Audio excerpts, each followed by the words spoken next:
bilib turinglar qayerga ketayotganinglarni desa, ko'pchilik imkoni yo'q yoki shundoq foyda chiqyapti deydi. O'zbekskiy biznes deydi-ku. Ashaqada. Ya'ni o'zini eng minimumini bilmaydi, lekin narx beraveradi. Oke, mana shu narsani qo'yasiz, ish beradi. Garantiya, javob. Mana shunaqa gaplar ish bityapti-da. Ya'ni ustan padesh qilish maqsadida shuni qilamiz. Bir xillada. Har doim emas, lekin shuni qilamiz. O'zi vaqt pul turadi, o'sha shuncha vaqt sarflanadi o'sha odamga. U yo tomonida xato qilib qo'ygan bo'lsa, bu yerda odamning ishi bo'lib qoladi tushuntirish. Ro'yxatlarni qanaqadir hiylalar yoki qanaqadir uslublarda yozishadi, aniq ma'lumotlar yo'q. Olib ketmoqligini xohlasang, kichkina pul bo'lganda beraman deganlar ham bo'lgan. Hop deb bozorlarda yurganmiz shu payt.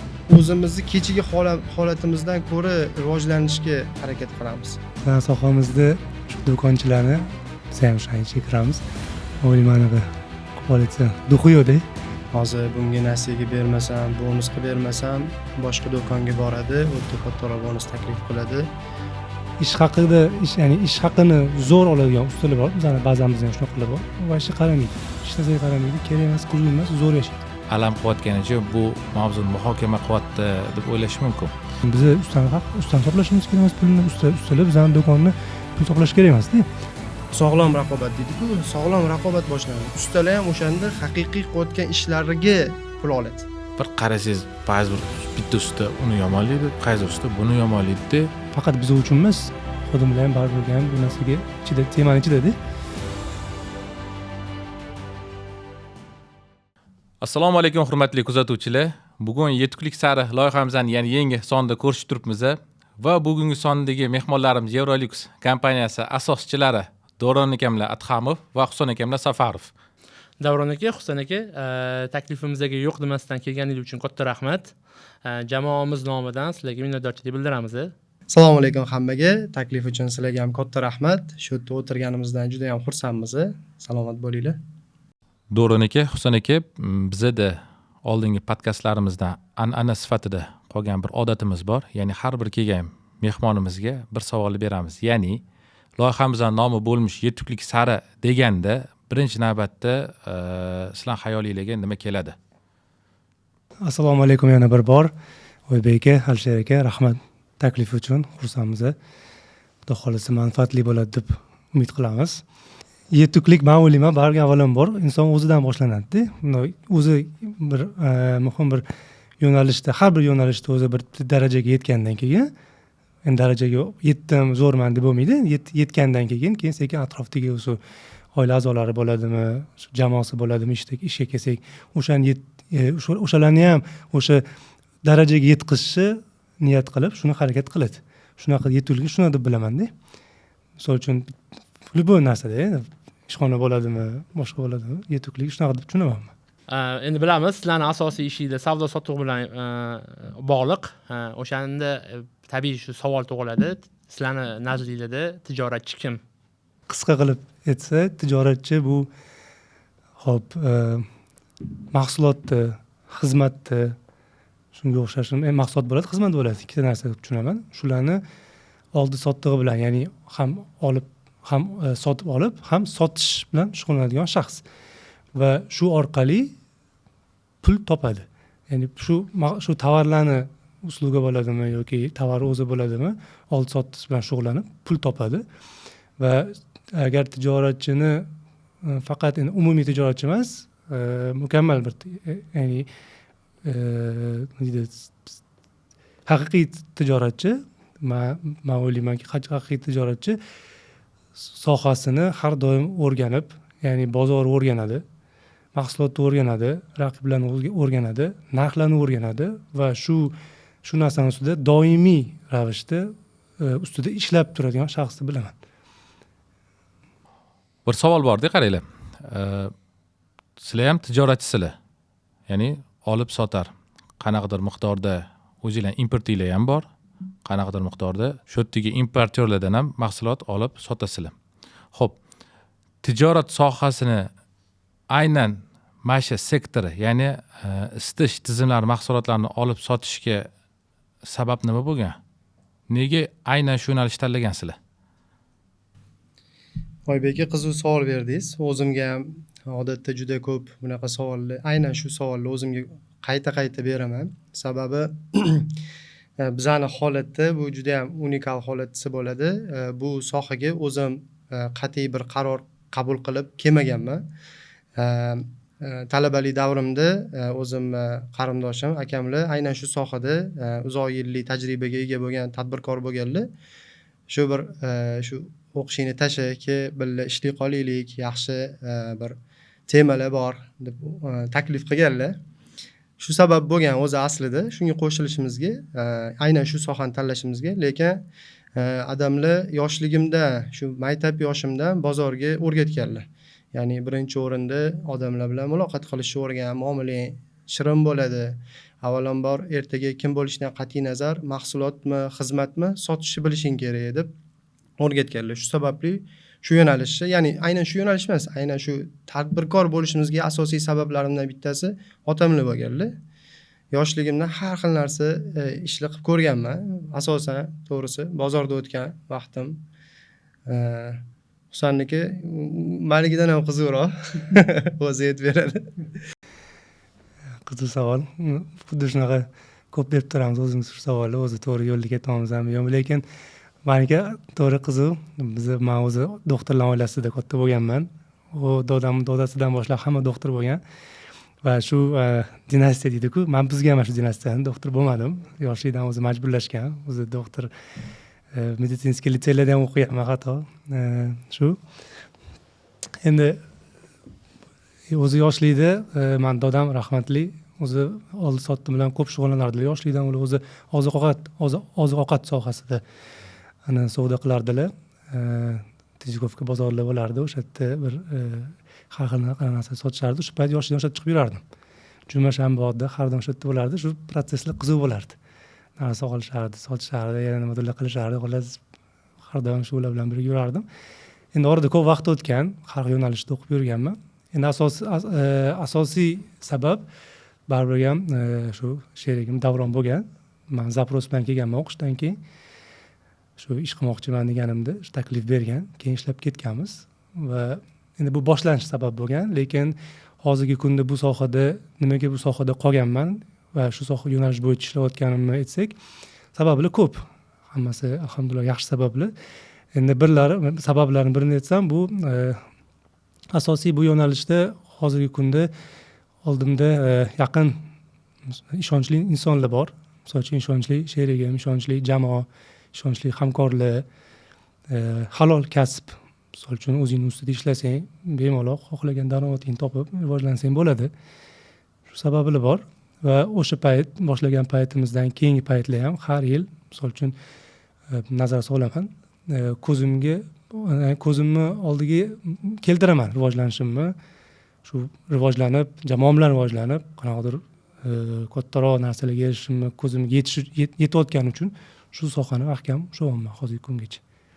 Qarang, men bilishimiz bo'yicha sizlarning korxonanglar O'zbekistonda ancha hozirgi vaqtga kelib ancha mashhur bo'lyapti. Ya'ni hozirgi davrga kelib turib o'z o'rni bor. O'z o'rniga ega kompaniyalardan bittasi va dunyo bo'yicha kompaniyalarni oladigan bo'lsa, kattasi-yu kichkinasi rivojlanaman deganini har birini o'zini oldinga qo'ygan missiyasi bor va o'zini kelajakda qayerda ko'rishi, ya'ni vision deb aytiladi. O'sha har bir kompaniyaning o'zini shu ikkita faktori bor, ya'ni aspekti bor to'g'riroq. Eurolux korxonasini missiyasi va o'zini kelajakda qayerda ko'rishi. Shu haqida o'ylab ko'rganmisizlar, ya'ni qanaqadir sizlarda ham bormi shu narsa? Agar sir bo'lmasa, Albatta bor, albatta sir emas. Bu narsani o'zi har bitta korxona qanchalik ochiqlasa, shunchalik korxonaga, kompaniyaga bo'lgan ishonch ortadi.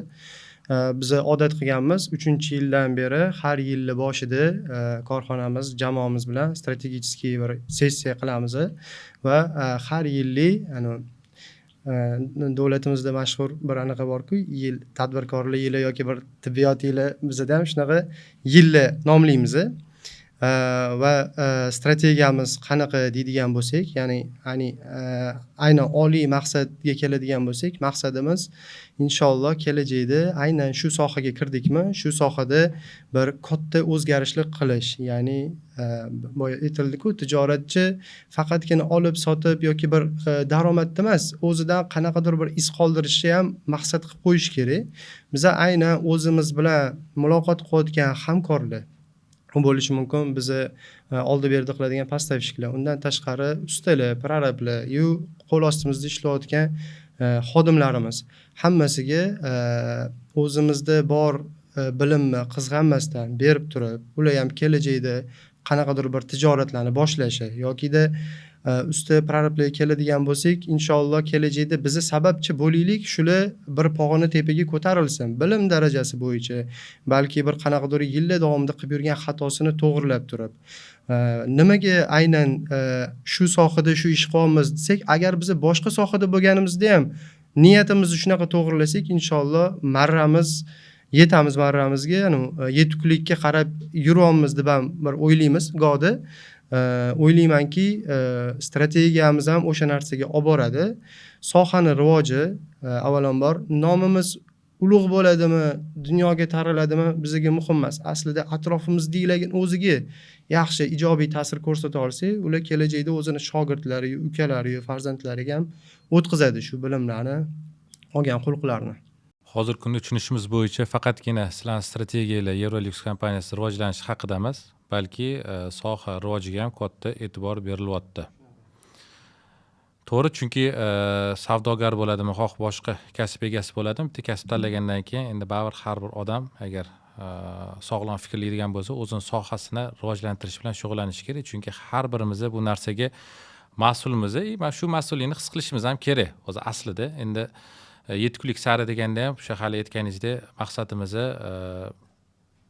shu yo'lda, yuksalish yo'lida harakatlanayotgan odamlar bilan suhbat o'tkazish va bu yo'lda bo'lmasa boshqa birovlar shu yo'lga kirib olishga sababchi bo'lish niyatimiz bor bizani ham. Bizda savdo bo'yicha bir savollarimiz bor sizlarga. Endi sizlar ham hali Alisher aytgandek qanaqadir miqdorda o'z o'rninglarni O'zbekistonda topgansizlar, ya'ni kimdandir oldin, kimdandir keyin, lekin umumiy olganda ancha oldindasizlar qolganlarga nisbatan. Ya'ni havas qiladigan odamlar yoki sizlarni o'sha urviniylarga chiqish xohlaydigan odamlar yetarli darajada. Ular qanaqadir miqdorda sizlardan chiqadigan fikrlarga, sizlardan chiqadigan qanaqadir tavsiyalarga qiziqishadi. Shunga savol shuki, tijoratda, savdoda mahsulotni sotib olish jarayoni muhimmi yoki sotish jarayoni muhimmi? Ya'ni shu muvaffaqiyatga erishish uchun, savdo to'g'ri bo'lishi uchun, natija bo'lishi uchun qaysi biriga ko'proq e'tibor berish kerak? Oybek, avvalambor korxonamizni, sa'y-harakatlarimizni yuqori baholaganingiz uchun minnatdorman. Shu berayotgan savolingizni bizda aynan bizning korxonada ko'p e'tibor berilmaydigan narsa, men har doim aytaman, bargaining power degan tushuncha bor. Qanchalik korxona katta bo'lsa, sotib olayotgan narxi qolganligiga nisbatan arzon bo'ladi. Hozirgi kunda bilamiz, mana katta korxonalar bor, Korzinka, undan ham katta korxonalar bor. Nimaga ularda qolganligi nisbatan arzon? Sababiki haligi kuch bo'lgani uchun ular bemalol savdolashib, to'g'ri kelsa shu narxdan olaman, bo'lmasa olmayman deydi. Bu gapim bilan nima demoqchiman? Muvaffaqiyat qachon bo'ladi? Sotayotgan paytda o'sha 50-60% foyda qilinadi. Keyin ustiga qo'yib sotilayotgan narx bozordan qimmat narxga qo'ysa sota olmaydi. Bozor narxida sotadi. Hamma bozor narxida sotyaptimi? Demak, sotib olish paytiga urg'uni berish kerak. Sotayotganda nimaga e'tibor berish kerak? Aynan to'g'ri mahsulotmi? To'g'ri vaqtmi? To'g'ri joydan olyaptimi? To'g'ri sifatmi? To'g'ri insondan sotyaptimi? Shu narsaga ham e'tibor berish kerak. Biz buni chuqur analitika orqali yo'lga qo'yganmiz 2 yildan beri. Aynan bir xodimimiz aynan shu postavщикlar bo'yicha analitika qiladi. Bozorda tainственный покупательlar ko'p kirgizamiz. Raqobatchilarga, hamkorlarga va shu biz haqiqatdan qimmat olib qo'ymayapmizmi degan savolni ustida ko'p ishlaymiz. Sirlarni ochib tashlaymiz. Xo'p, hozirgi kunda bizani o'zimizni bozorda, ya'ni o'zimizni sohamizning do'konchilarning orasida deb aytaylik, meni bilishim bo'yicha juda ko'pchilikda hisob-kitob yo'q. Ya'ni hisob-kitob deganimda haligacha balki eski usulda hozir men o'zim ham yo'nalishim moliya boshqaruvi bo'lgan. O'sha yerda bizda o'rgatilardi. O'sha aytganingizdek hali sotib olishda foyda qilishda deyapsiz-ku. Shu holatda o'zi hisob-kitob orqali, ya'ni boshlanishi va oxirini o'zini etalonini, ya'ni limitini bilib olish muhim edi. Shu sizlarning fikringizni bilmoqchi bo'lgan narsam, bu sohada, ya'ni bizning bozorimizda hisob-kitob qanchalik muhim? Ya'ni nimalarga e'tibor berish kerak? Korxonamizda hisob-kitoblar bo'yicha mas'ul shef chunki Husan bo'lganiga bu savolni berishdan maqsad shuki, o'zinglar ham bilsanglar kerak, bizani yo'nalishda endi qolgan yo'nalishlarga aralashmaymiz, mana shu isitish tizimlari, endi отопление desa ko'pchilik tushunadi. Shu bizani yo'nalishimizdagi do'konlarda yoki qurilish mahsulotlarini sotadigan do'konlarda ko'pchiligida hisob-kitob kerakli darajada emas. Endi bizaniki ham qanaqadir muvaffaqiyatga erishgan deya olmaymiz. Bizaniki ham qanaqadir miqdorda hali yana ustida ishlar olib borish kerak. Lekin odamlarda haligacha o'sha ruchka qog'oz deydim, o'sha qalam qog'oz deydim, nima deydi? Odamlarda haligacha o'sha daftarimni tashlamayman deydi. Shunaqa. Faqatgina yoki o'sha chek chiqarish, nakladnoy chiqarish uchun programma ishlatiladi yoki o'sha yillar oxirida foyda hisob-kitobi g'alvir ko'tarish uslubi bor. Hamma biladi, g'alvir ko'tarish degan.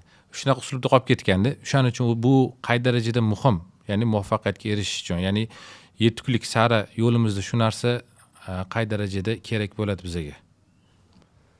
Hop, juda muhim deb o'ylayman. Juda, chunki rosa ko'p mana bosh og'riydi har oy oxirida. Men o'ylaymanki, hisob-kitob endi sabablari ko'p, nimaga muhim deb so'rasangiz, lekin uchtacha kriteriyasi bor-da, nimaga muhimligini. Birinchisi, albatta bu biznes uchun. Endi hisob-kitobing to'g'ri yursa, biznes ham o'sadi, yoki ko'rib turasan holatini, xullas o'syaptimi yoki turibdimi yoki tushib ketyaptimi deganda. Bu biznes uchun-da, birinchisi. Ikkinchisi, bu men o'ylaymanki, biza, misol uchun, mana Eurolux korxonasida 25 taga yaqin xodim ishlaydi. Biza 25 ta xodimga juda mas'ulmiz-da. Uni, misol uchun, 25 ta xodimni qo'pol aytganda bir ro'zg'ori o'zimizdan bo'ynimizda, sababchimiz biz endi o'zimizga bermaymiz, sababchimiz.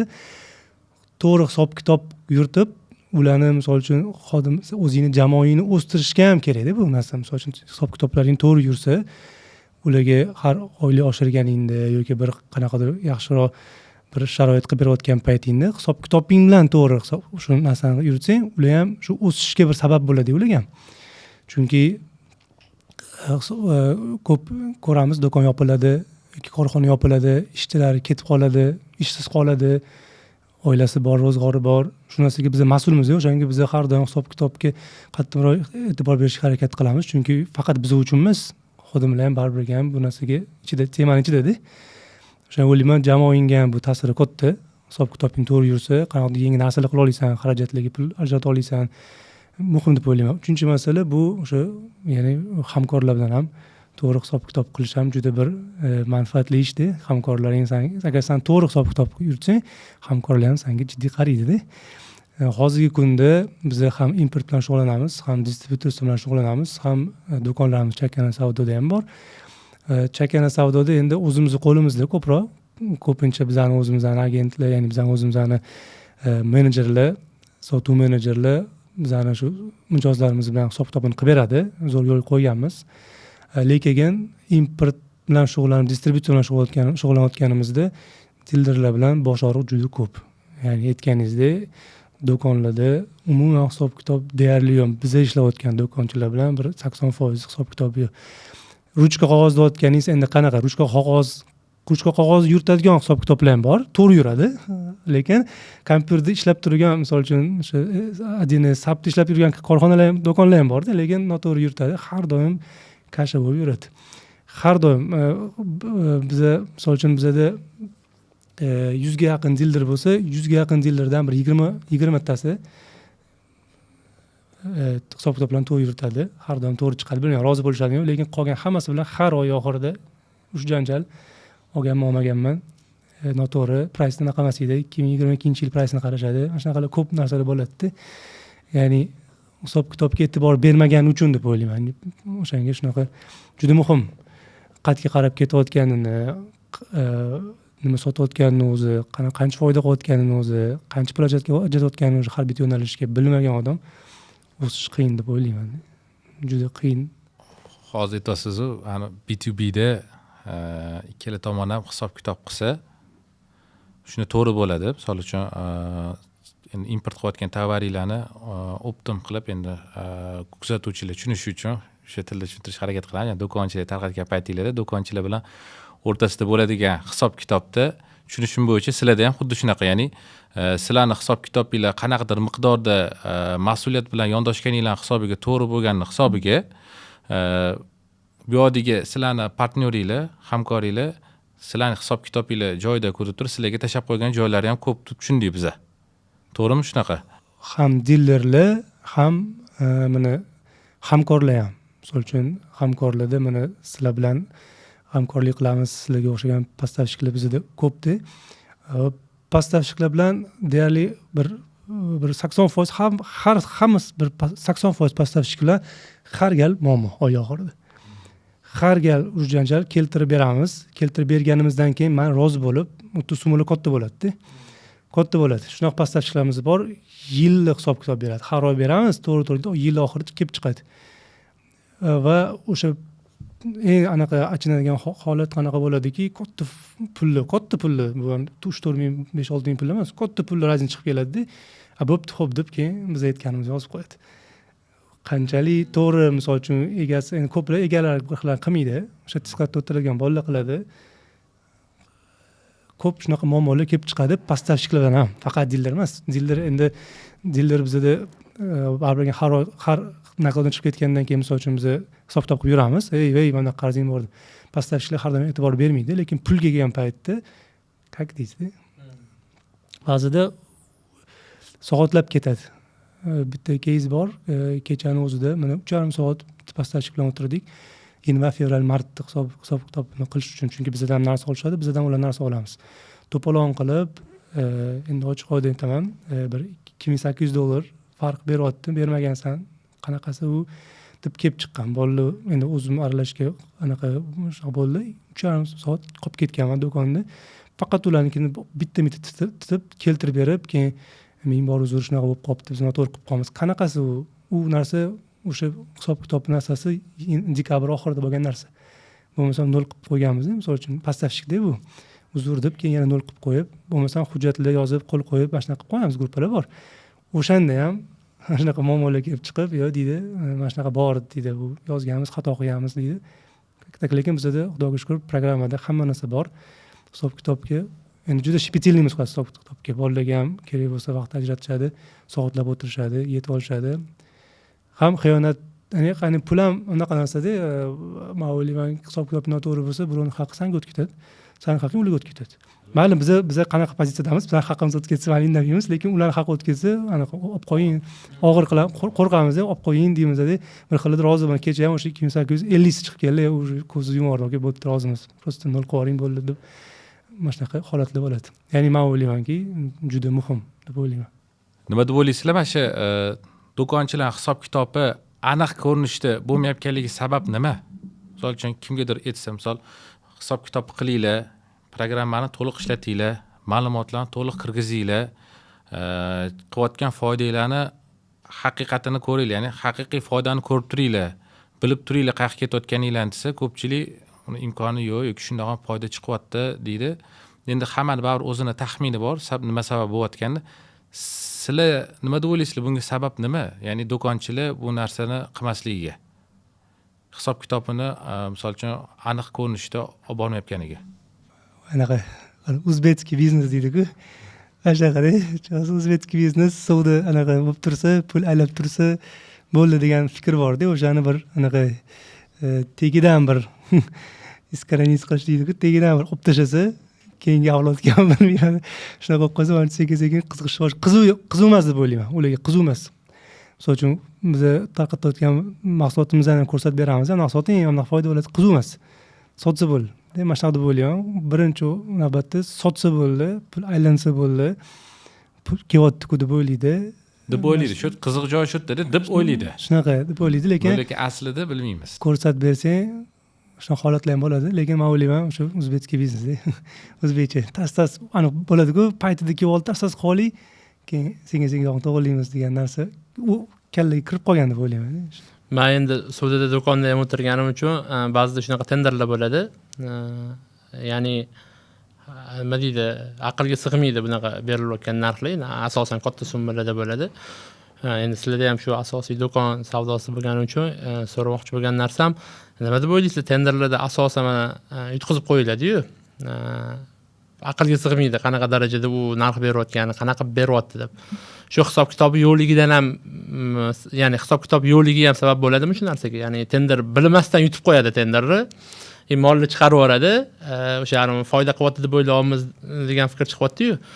Shu narsaga olib boradimi hisob kitob yo'qligi ham? Ya'ni o'zini eng minimumini bilmaydi, lekin narx beraveradi. Og'riqli masala tender masalasi. Nayrang ko'pda tenderda. Biz to'g'risi vaqt energiya sarf qilmaymiz unaqa narsaga. Qaraymiz, baholaymiz. Bizning kuchimiz yetadigan mahsulot bo'lsa, qilinglar deymiz. Chunki alohida B2B komanda qildik bir. Juda qiynaldik, chunki uning uchun mana sotayotgan mahsulotini, assortimentini 70% dan balani o'zi importyor bo'lsa yoki o'zi ishlab chiqaruvchi bo'lsa, uverenni qatnashsa bo'ladi tenderda. Lekin biz baribir olib sotgan taqdirimizda haligi katta imkoniyat baribir ishlab chiqaruvchi yoki importyorda bo'ladi-da. Endi siz aytayotganingizdek narxini juda ham past berishi, bu yerda nayrang nimadaki oddiy katta tender bo'lmasin, kichkina ro'yxat bo'lishi ham mumkin. Brendni yozmaydi. Misol uchun-da, brendni yozmaydi yoki brend yozadi, boshqa narsa beradi. Bozorda biz e'tibor mana biz harakat qilamiz, do'konlarimiz bozorda joylashmagani uchun mahsulotni yo sotib olib yoki qanaqadir muddatga olib kelib olishga. Ya'ni klient so'raganda hozir tez yetkazib berishimiz uchun olib kelib qo'yganmiz. Lekin bozordagilar bilasiz, o'zi 10, 20, 30 kvadratli joyda hamma mahsulotni sig'dirish juda qiyin. Biz o'zimiz ham bozordan chiqqanmiz. Qiyin bo'lgan hisobiga postavщикlarning skladidan foydalandi ular.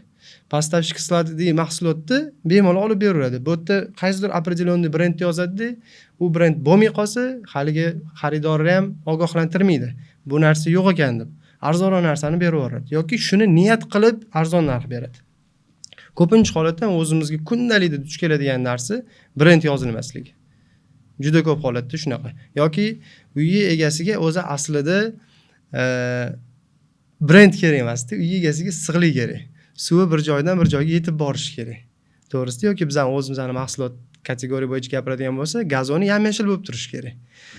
Endi do'konchi ham bu narsani miyasida ushlab turib, "Aka, mana shu narsani qo'yasiz, ish beradi." Garantiya, javob. Mana shunaqa gap bilan ish bitib yotibdi-da. Biz bu yerda sifatga mahsulot shu qanchadir baribir yo'l bosib keladi. Logistika xarajatlari bor, sertifikat xarajatlari bor, boshqa bor. Bu brend o'zidan o'zi 5-10 yil oldin paydo bo'lib qolmagan, 100 yillik tarixga ega brendlar bular. Deb qanchani sotuvchilarimizni sizlar mana shunaqa tomonlama tushuntiringlar, ko'proq qiymat berishga harakat qilinglar.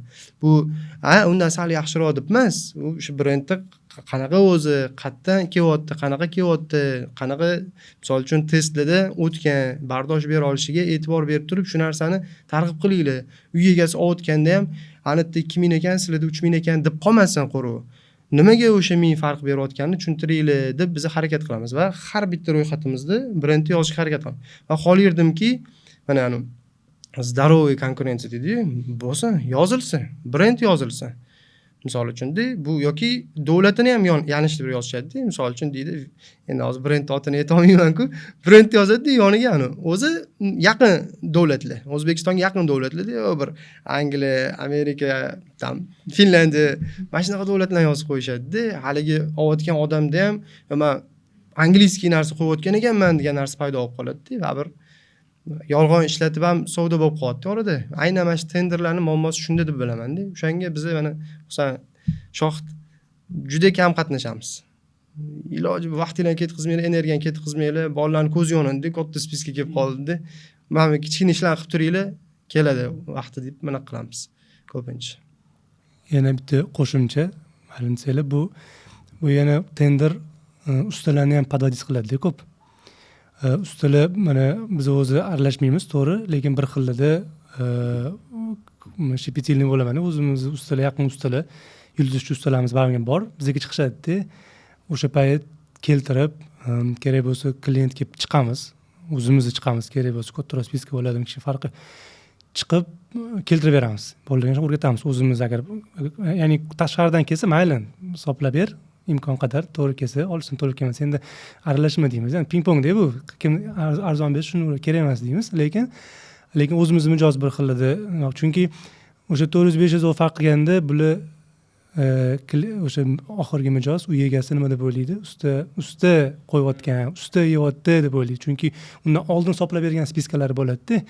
Men hisoblab berdim, mana bu do'konda, san do'konga anaqa beryapti deb san deyishni boshlaydi. O'sha payt ustalar xafa bo'lib keladi-da.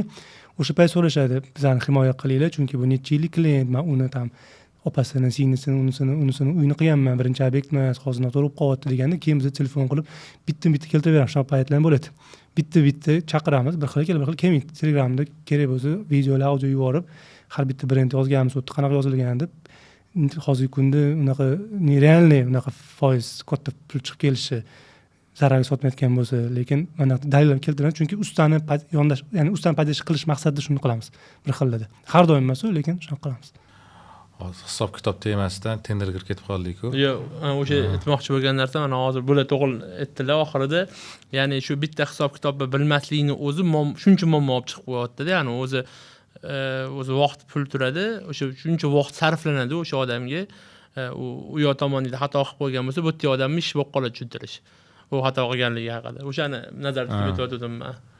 Bizning sohada tender o'tkazish, ya'ni bitta do'kondan ro'yxatni olib, ikkinchi do'kon kirib, ikkinchi do'kondan ro'yxatni olib, bir-biriga solishtirish meni o'zim shaxsiy fikrim bir katta saviya talab qiladi.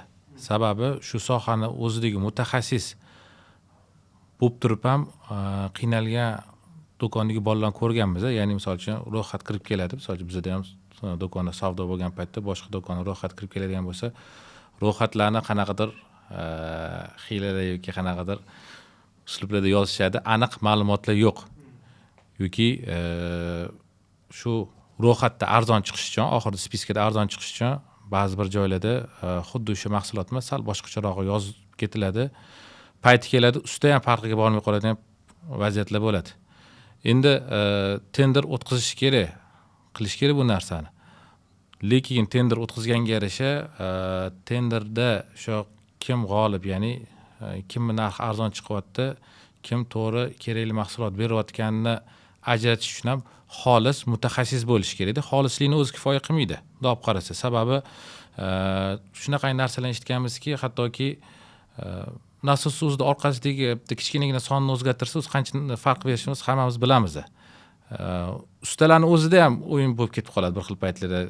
O'zini do'koniga kirib kichkina razmer nasos etib, agar boshqa do'konga kiradigan bo'lsa, boshqa do'konni katta razmer nasos etib, shunaqa qilib o'yin qiladigan joylari ham, holatlari ham bo'ladi. O'shaning uchun agar tender o'tkaziladigan bo'lsa, bu juda ham murakkab narsa deb hisoblayman men o'zim. Ya'ni xolislik bilan mutaxassis bo'lish kerak. O'sha tender o'tkazayotgan odam. Endi buni qurilish qilayotgan odamga bu narsa og'irlik qilsa kerak. Tender o'tkazish. Lekin hozirgi kunda bu bilan o'tkazish kerak emas, unaqa qilmaylar degan emas, lekin o'tkazilsa var xolis bo'lish kerak, chunki hali aytganingizdek bekordan bekorga kimdir misol uchun shu necha yillik qilgan xizmati havoga tushishi mumkin-da, ya'ni yomonlikka chiqishi mumkin. Arzimagan o'sha aytilgan summa $400 hisobiga. Ya'ni qurilish jarayonida misol uchun uy egasi ham menimcha 99% vaziyatda borgan mahsulotni bittalab ochib, spiskaga qarab tekshirib oldim. Endi 99 deyotgan sababi orada bir ikki guvoh bo'lganmiz, shu 1% ularga deb olib qo'ydim-da endi. O'shaning uchun. Keyingi savolimiz o'sha, ya'ni korxonadagi kompaniyaga oid. Ya'ni Evrolux korxonasi Evrolux bo'lishi uchun qanaqa etaplardan o'tgansizlar? Qanaqa qiyinchiliklardan o'tgansizlar? O'zi anaqa yoqadi shu savol o'zi tema. Chunki ko'p xodimlar ham anaqa javob beraveradi. Xodimlar so'rashadi-da. o'sha xodimlar bor, qiziqchi hozir oxirgi payt ko'p yangi xodimlar olyapmiz, yosh yigitlar, qanaqa shunaqa qilgansizlar, nima boshlagansizlar, biz ham shunaqa biznes qilmoqchi o'zi deyishadi. Har gal gapirib berganda undan energiya keladi. Motivatsiya oladi. Motivatsiya bo'ladi. Mana shu ishlar qilgan ekanman. To'xtatib bo'lmaydi. Keyin to'xtayman, qarasam bir soat o'tgan. Biz 2019-yil boshlaganmiz.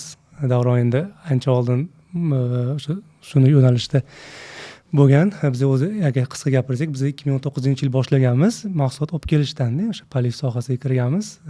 Har O'zbekistonda shu mahsulotlar deyarli bo'lmagan.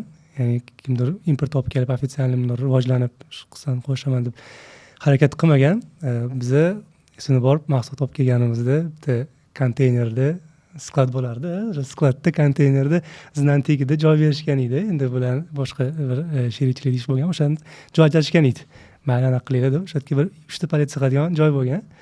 Oldida kichkina bitta ofis qilganmiz. O'zimiz gipsa kartoladan tortib. O'zimiz keyin o'sha mol tarqatardik, bozorga tarqatardik.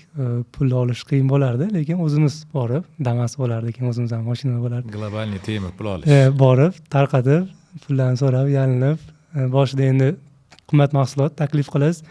Shunaqa do'kon, endi menga bu soha endi yangi, endi kirgan bo'lganman. Xohlasang ol, xohlasang olib ket molingni, xohlasang kichkina pul bo'lganda beraman deganlar ham bo'lgan. Xo'p deb bozorlarda yurganmiz shu payt.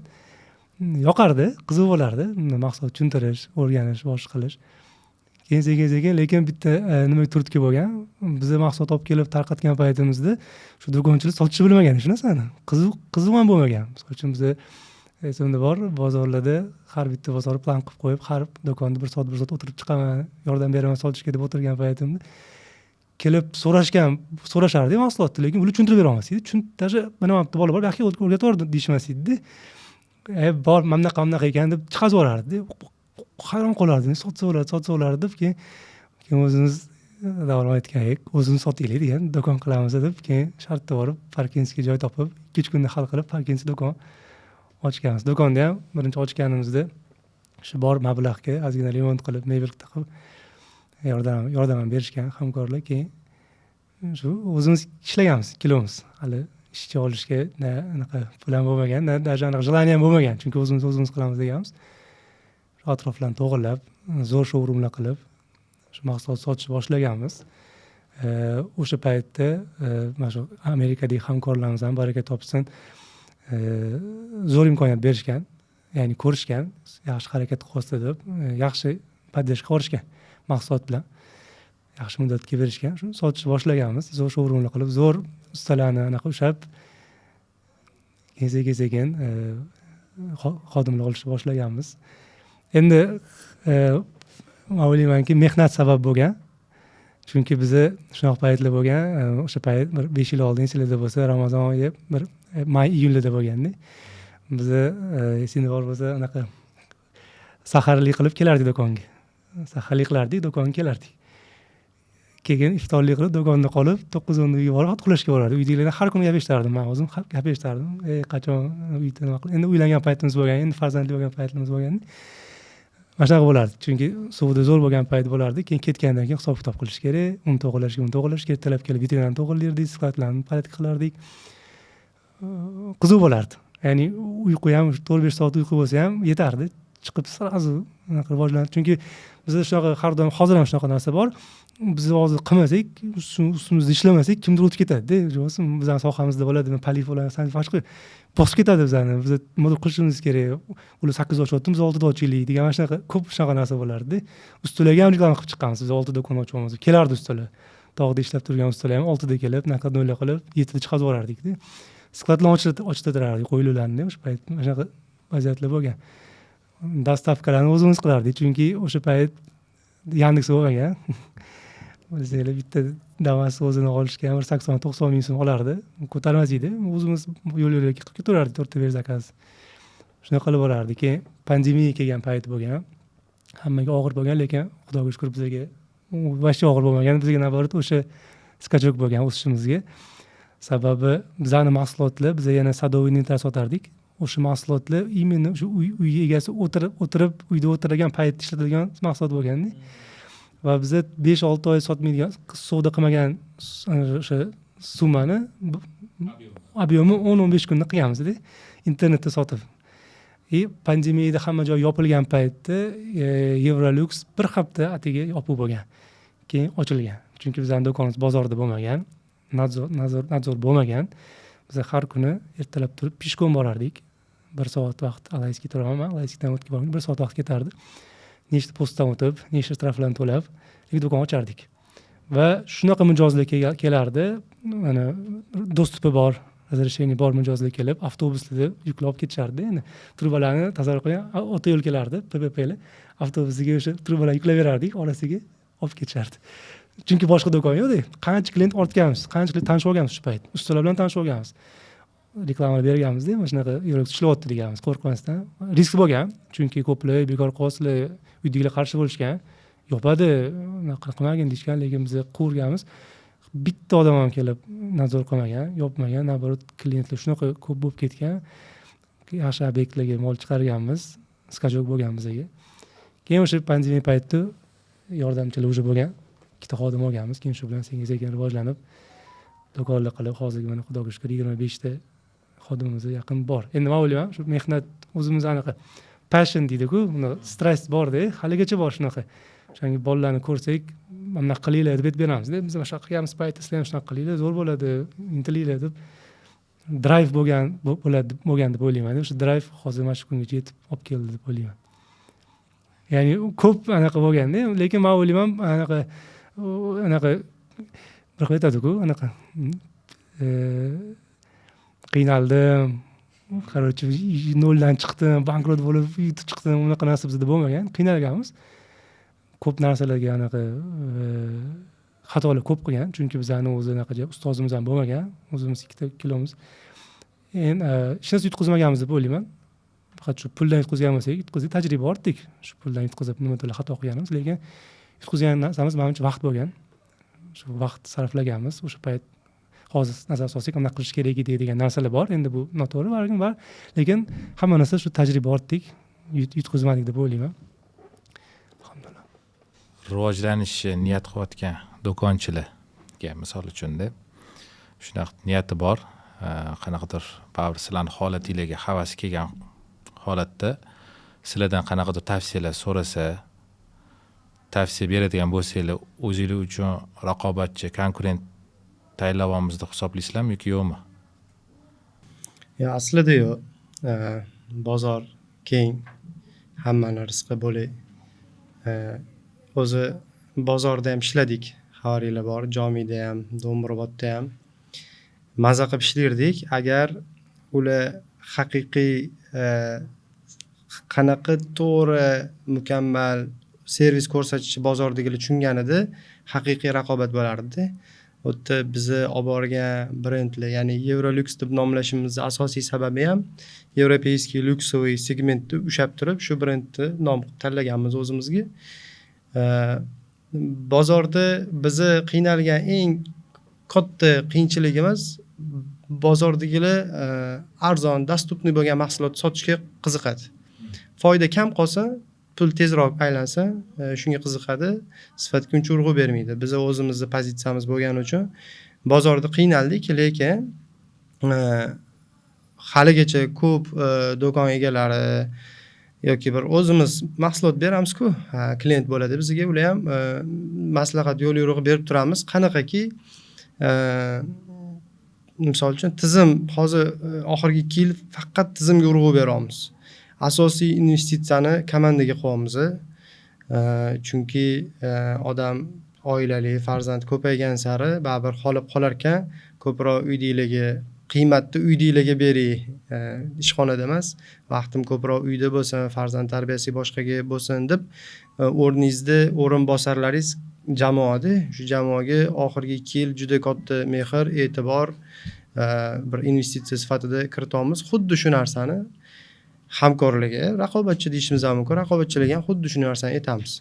Ayrim paytlarda biznes egasi o'zi bilmaydi, xodimi qanaqadir xiyonat qilayotgani, balki bir orqasidan bir ish qilayotganini, o'sha paytlarda baribir endi musulmonni aybini bekitish kerak-ku, lekin oldini ham olib qo'yish kerakda, ertaga kattaroq talofat zarar yetishidan oldin. Shunaqa holatlar ham bo'lgan. Uni ham baribir ochiq oydin aytib qo'ygan paytlarimiz ham bo'lgan. Endi biz o'zimizni boshqalardan ustun deb bilmaymiz, to'g'risi, chunki har doim O'zbekiston ichida bo'lmasin, Rossiya baribir taqlid qiladigan korxonalar ko'p. Rossiyani olishimiz mumkin, Yevropada bo'lishi mumkin. Ayni tizimni yo'lga qo'yganligi bo'yicha o'shalarga qarab intilamiz va o'zimizni kechagi holatimizdan ko'ra rivojlanishga harakat qilamiz. Raqobatchidan o'tib ketishga emas yoki yon berdimizdagi qo'shni, boshqa bir mahsulot egalari, postavщикларdan emas, aynan o'zimizni kechagi holatimizdan ko'ra bugun yaxshiroq bo'laylik, kuchliroq bo'laylik degan bir niyatda ish olib boramiz. Endi qaysidir manzilga yetib olgunimizgacha kimdir sababchi bo'ladi. Misol sizlarga ham kimdir sababchi bo'lgan. Sizlar ham kimgadir sababchi bo'lishingiz kerak deb hisoblaymiz. Ya'ni biz ham xuddi shunaqa g'oyadamiz.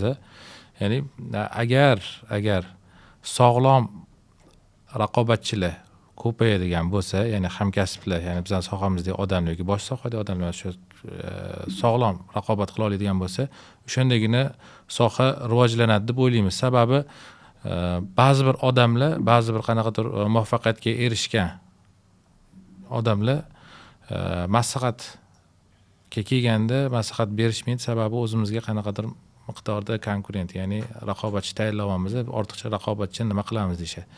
Yo'q, qaytanga raqobat oshsa, shunda soha rivojlanadi, yengilliklar kirib kelaveradi va asosiy maqsadimiz o'sha iste'molchiga qulay bo'lish rivojlanaveradi, ya'ni o'saveradi, qulayliklar ko'payib boraveradi. O'shaning uchun shu savolni berdik, sizlar qanaqa fikrdasizlar? Chunki baribir kimdir ham ertaga sizlardan tavsiya so'rashi mumkin yoki sizlar bilan parallelni rivojlanamiz deyishi mumkin. O'shaning uchun ham shu savolni berdik sizlarga. Hop, podkastimizning manimcha kulminatsion joylariga kelyapmiz, sababi hozirgi aytmoqchi bo'lgan savolim, ya'ni mavzuyim juda ham muhim narsalardan, ya'ni og'riqli joylar deb aytaman men, hamma do'konchida manimcha, nafaqat sizlarda, balki hammada muammo bor bu menimcha. Qarang, mana tasavvur qilaylik, prorab yoki usta odatda keladi bizda, endi asosiy ya'ni spiskalarimiz usta yoki prorablar orqali keladi. Odatda bayam ular bilan bo'ladi. Ma'lum bir kunga belgilaymiz, ya'ni mana kuni pul keladi, ya'ni pulni to'layman deb aytadi va o'sha kun kelgan taqdirda ham to'lov vaqtida bo'lmaydi. Ba'zi bir holatlarda. Shu holatlarda kimdan pul so'rab olinadi? Kim bu yerda javobgar? Endi usta yoki prorab ham nima desa, uy egasini va'dasiga ishonib turib kelib, mana vakil desa bo'ladimi, kelib turib savdo qilib ketadi. Ya'ni falon muddatga yoki falon chisloga pul berar ekan uy egasi, o'sha paytga o'sha pulni men to'g'ridan-to'g'ri olib kelib beraman deb mo'ljal qiladi. Lekin ba'zi bir holatlarda, endi bunaqa holat ko'p uchrab turibdi. Hozir kunda uy egasi pulni vaqtida qilib bera olmay qoladi. Chunki endi qurilish qilganda endi bunaqa narsa ko'p kuzatiladi. Ya'ni mo'ljaldan ortiq xarajatlar ko'payib ketgani hisobiga plan qilingan, mo'ljal qilingan pulni boshqa ketib qoladi. Keyin mo'ljaldagi joylarga pulni kutishga to'g'ri kelib qoladi. O'shaning uchun pul muddatda surilib, cho'zilib qoladi. Endi shunaqa vaziyatda uy egasi aybdormi? Buni uy egasi javob berish kerakmi yoki bay'i qilgan usta yoki prorabmi yoki do'konchi jiddiy sabr qilib turish kerak bunaqa paytda? Nima deysan o'rta? Endi anaqa bizning sohamizda shu do'konchilarni biz ham o'shancha kiramiz. O'ylayman anaqa qo'pol aytsa duxi yo'qda. Hozir shunaqada, anaqa hali bitta ham anaqa do'konchilar bilan ishlaymiz, ko'plarni taniymiz. O'zimiz ham shunaqa duximiz yo'qda, qat'iy shartnoma qilib qo'yib, mana shu kun yopiladi, yulduzcha bo'lasan, boshqa bo'lasanmi, mol bermaymiz. Misol uchun boshqa mol berilmaydi yoki skidkada mol berilmaydi yoki bilmayman. Xullas kislorodni yopishga duxi yo'qda, baribir ham mayli deb ertaga tashlab ketarsiz degan narsa bo'ladi bizda. Avvalambor o'zimiz aybdormiz deb o'ylayman. Do'konchi o'zi aybdor deb o'ylayman. Qarzga berdingmi, sen yedingni, sen aybdorsan. Ikkinchi masalada biz bilmaymiz-ku, siz misol uchun prorab deyapsiz, hozir prorabga yoki ustaga mol berdik bo'ldi, mana shu muddatga olib beraman deyapti, lekin biz bilmaymiz-ku o'sha uy egasi pul berganmi yo'qmi, qo'liga pul olganmi yo'qmi, balkim sразу olgandir. Shunaqa ustalar bor-ku, limiti ko'p bo'ladi, har xil 4-5 ta obyekti bo'ladi, ishi zo'r bo'lib yuradi. Qatdan bilamiz, balkim joyida hal qilib ketgan. Olganlarni ham eshitganmiz, hatto joyida hal qilib pul to'lab ketgan balkim, lekin bizga antan kesib berib yuboraman deb biz ham xo'p deb yuramiz-ku. Birovni do'ppisini birov kiydirib.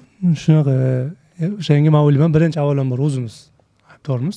O'zimiz shartlar qo'ysak ham shu shartlarga anaqa amal qilmaymiz. Qo'rqamiz. Chegara yozib bermaymiz. Qo'yib beramiz chegara. Shuning uchun yopmadimi bo'ldi, uzr, sizga keyingi obyektga ham mol yo'q. Qatga borsiz, sudga boring degan narsa bizda yo'q deb qo'rqamiz. Biz bermas, yandan borib olib ketadi-ku, keyin shunchalik klientimiz sababiga ishonib qolamiz-da ko'proq. Ikkinchi masalada menimcha usta bo'lsa, vakil bo'lsa kerak. Uy egasidan emas, spros olasiz. Uy egasi kelib sen bilan gaplashmagan-ku, vakil gaplashgan. Vakil birinchi o'rinda o'zimiz, keyin vakil deb o'ylayman. Shu holatlarda mana aytyapsiz, xavotir bor yoki masalan jur'atimiz yetmaydi deyapsiz, shu holatlarda o'zingizda to'lagan paytinglar ham bo'lganmi? Ya'ni shu qilingan xatoga o'zingizda javob berganmisizlar? javob bergan kuninglar bo'lganmi? Biz 2024-yildan boshlab bu narsaga qattiq qarashni boshladik. O'zimizdan o'sha yulduzcha deyotgan ustalarimiz bor, o'shalar bilan ishlaymiz va zo'r ishlayapmiz. Bir yildan ko'p bo'ldi. 2024 yanvardan boshladik. Xudoga shukr. Ya'ni savdoda, misol uchun savdoni 50%gacha nasiya bo'lib tursa, оборотda norma hisoblanadi-da. Undan balon bo'lsa, уже anaqa yaxshi emas-da, lekin bizda xudoga shukr yaxshi anaqa nasiya deyarli ko'chaga hozir chiqib ketmayapti. Va'da berishyapti, va'da bergan payt yopilyapti. Hozir shunaqa bo'lyapti, xudoga shukr.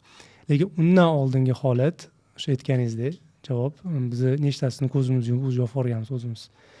Ya'ni hamkorlarga o'zimizdan foydamizdan kerak bo'lsa o'tdan pul olib yo'q va o'sha yulduzchi usta bilan boshqa usta bo'ladimi, ko'zimizdan yumib bo'ldi, sizdan boshqa pul so'ramaymiz, chunki har so'raganda bu stress, har bir gap muloqot qilib har so'raganingizda bir energiya olib qo'yadi. Shuni to'xtatib, yana bitta narsa bor, har bitta shu debitorka yig'ilishda har yil agar turursa, biz nima qilamiz? Zakot to'laymiz shundan.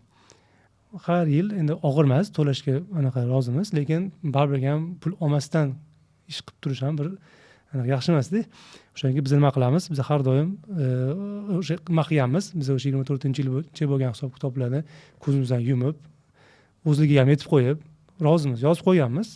Mabodo bo'lsa, anaqa qilasiz, lekin hech kim bilan anaqa sammanga bormaganmiz. Hech kim bilan anaqa urush janjal yozuvchi usullar bo'lmagan. Endi bo'lib turadi. Klient misol uchun ularni ham qo'ldan emas ishlatib o'rgan yoki mijoz bermagan, har xil vaziyatlar bo'lgan. Rozi bo'lib ko'zimizni yumganmiz. Lekin keyingi etapda hozir qattiq qaryapmiz. Chunki aytganimdek oldin ham haqida baribir birovning haqqi hech kimga kerak emas. O'shanga Ashir akam savol berdilar, o'shanga bir javobda yo'q o'zimiz to'ladik deganda bu.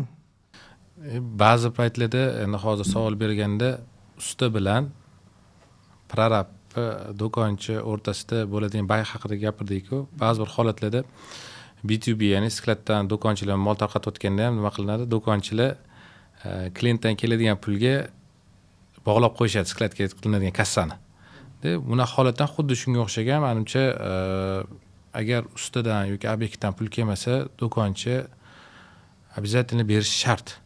Kerak. Majbur hisoblash shunda to'g'rimi?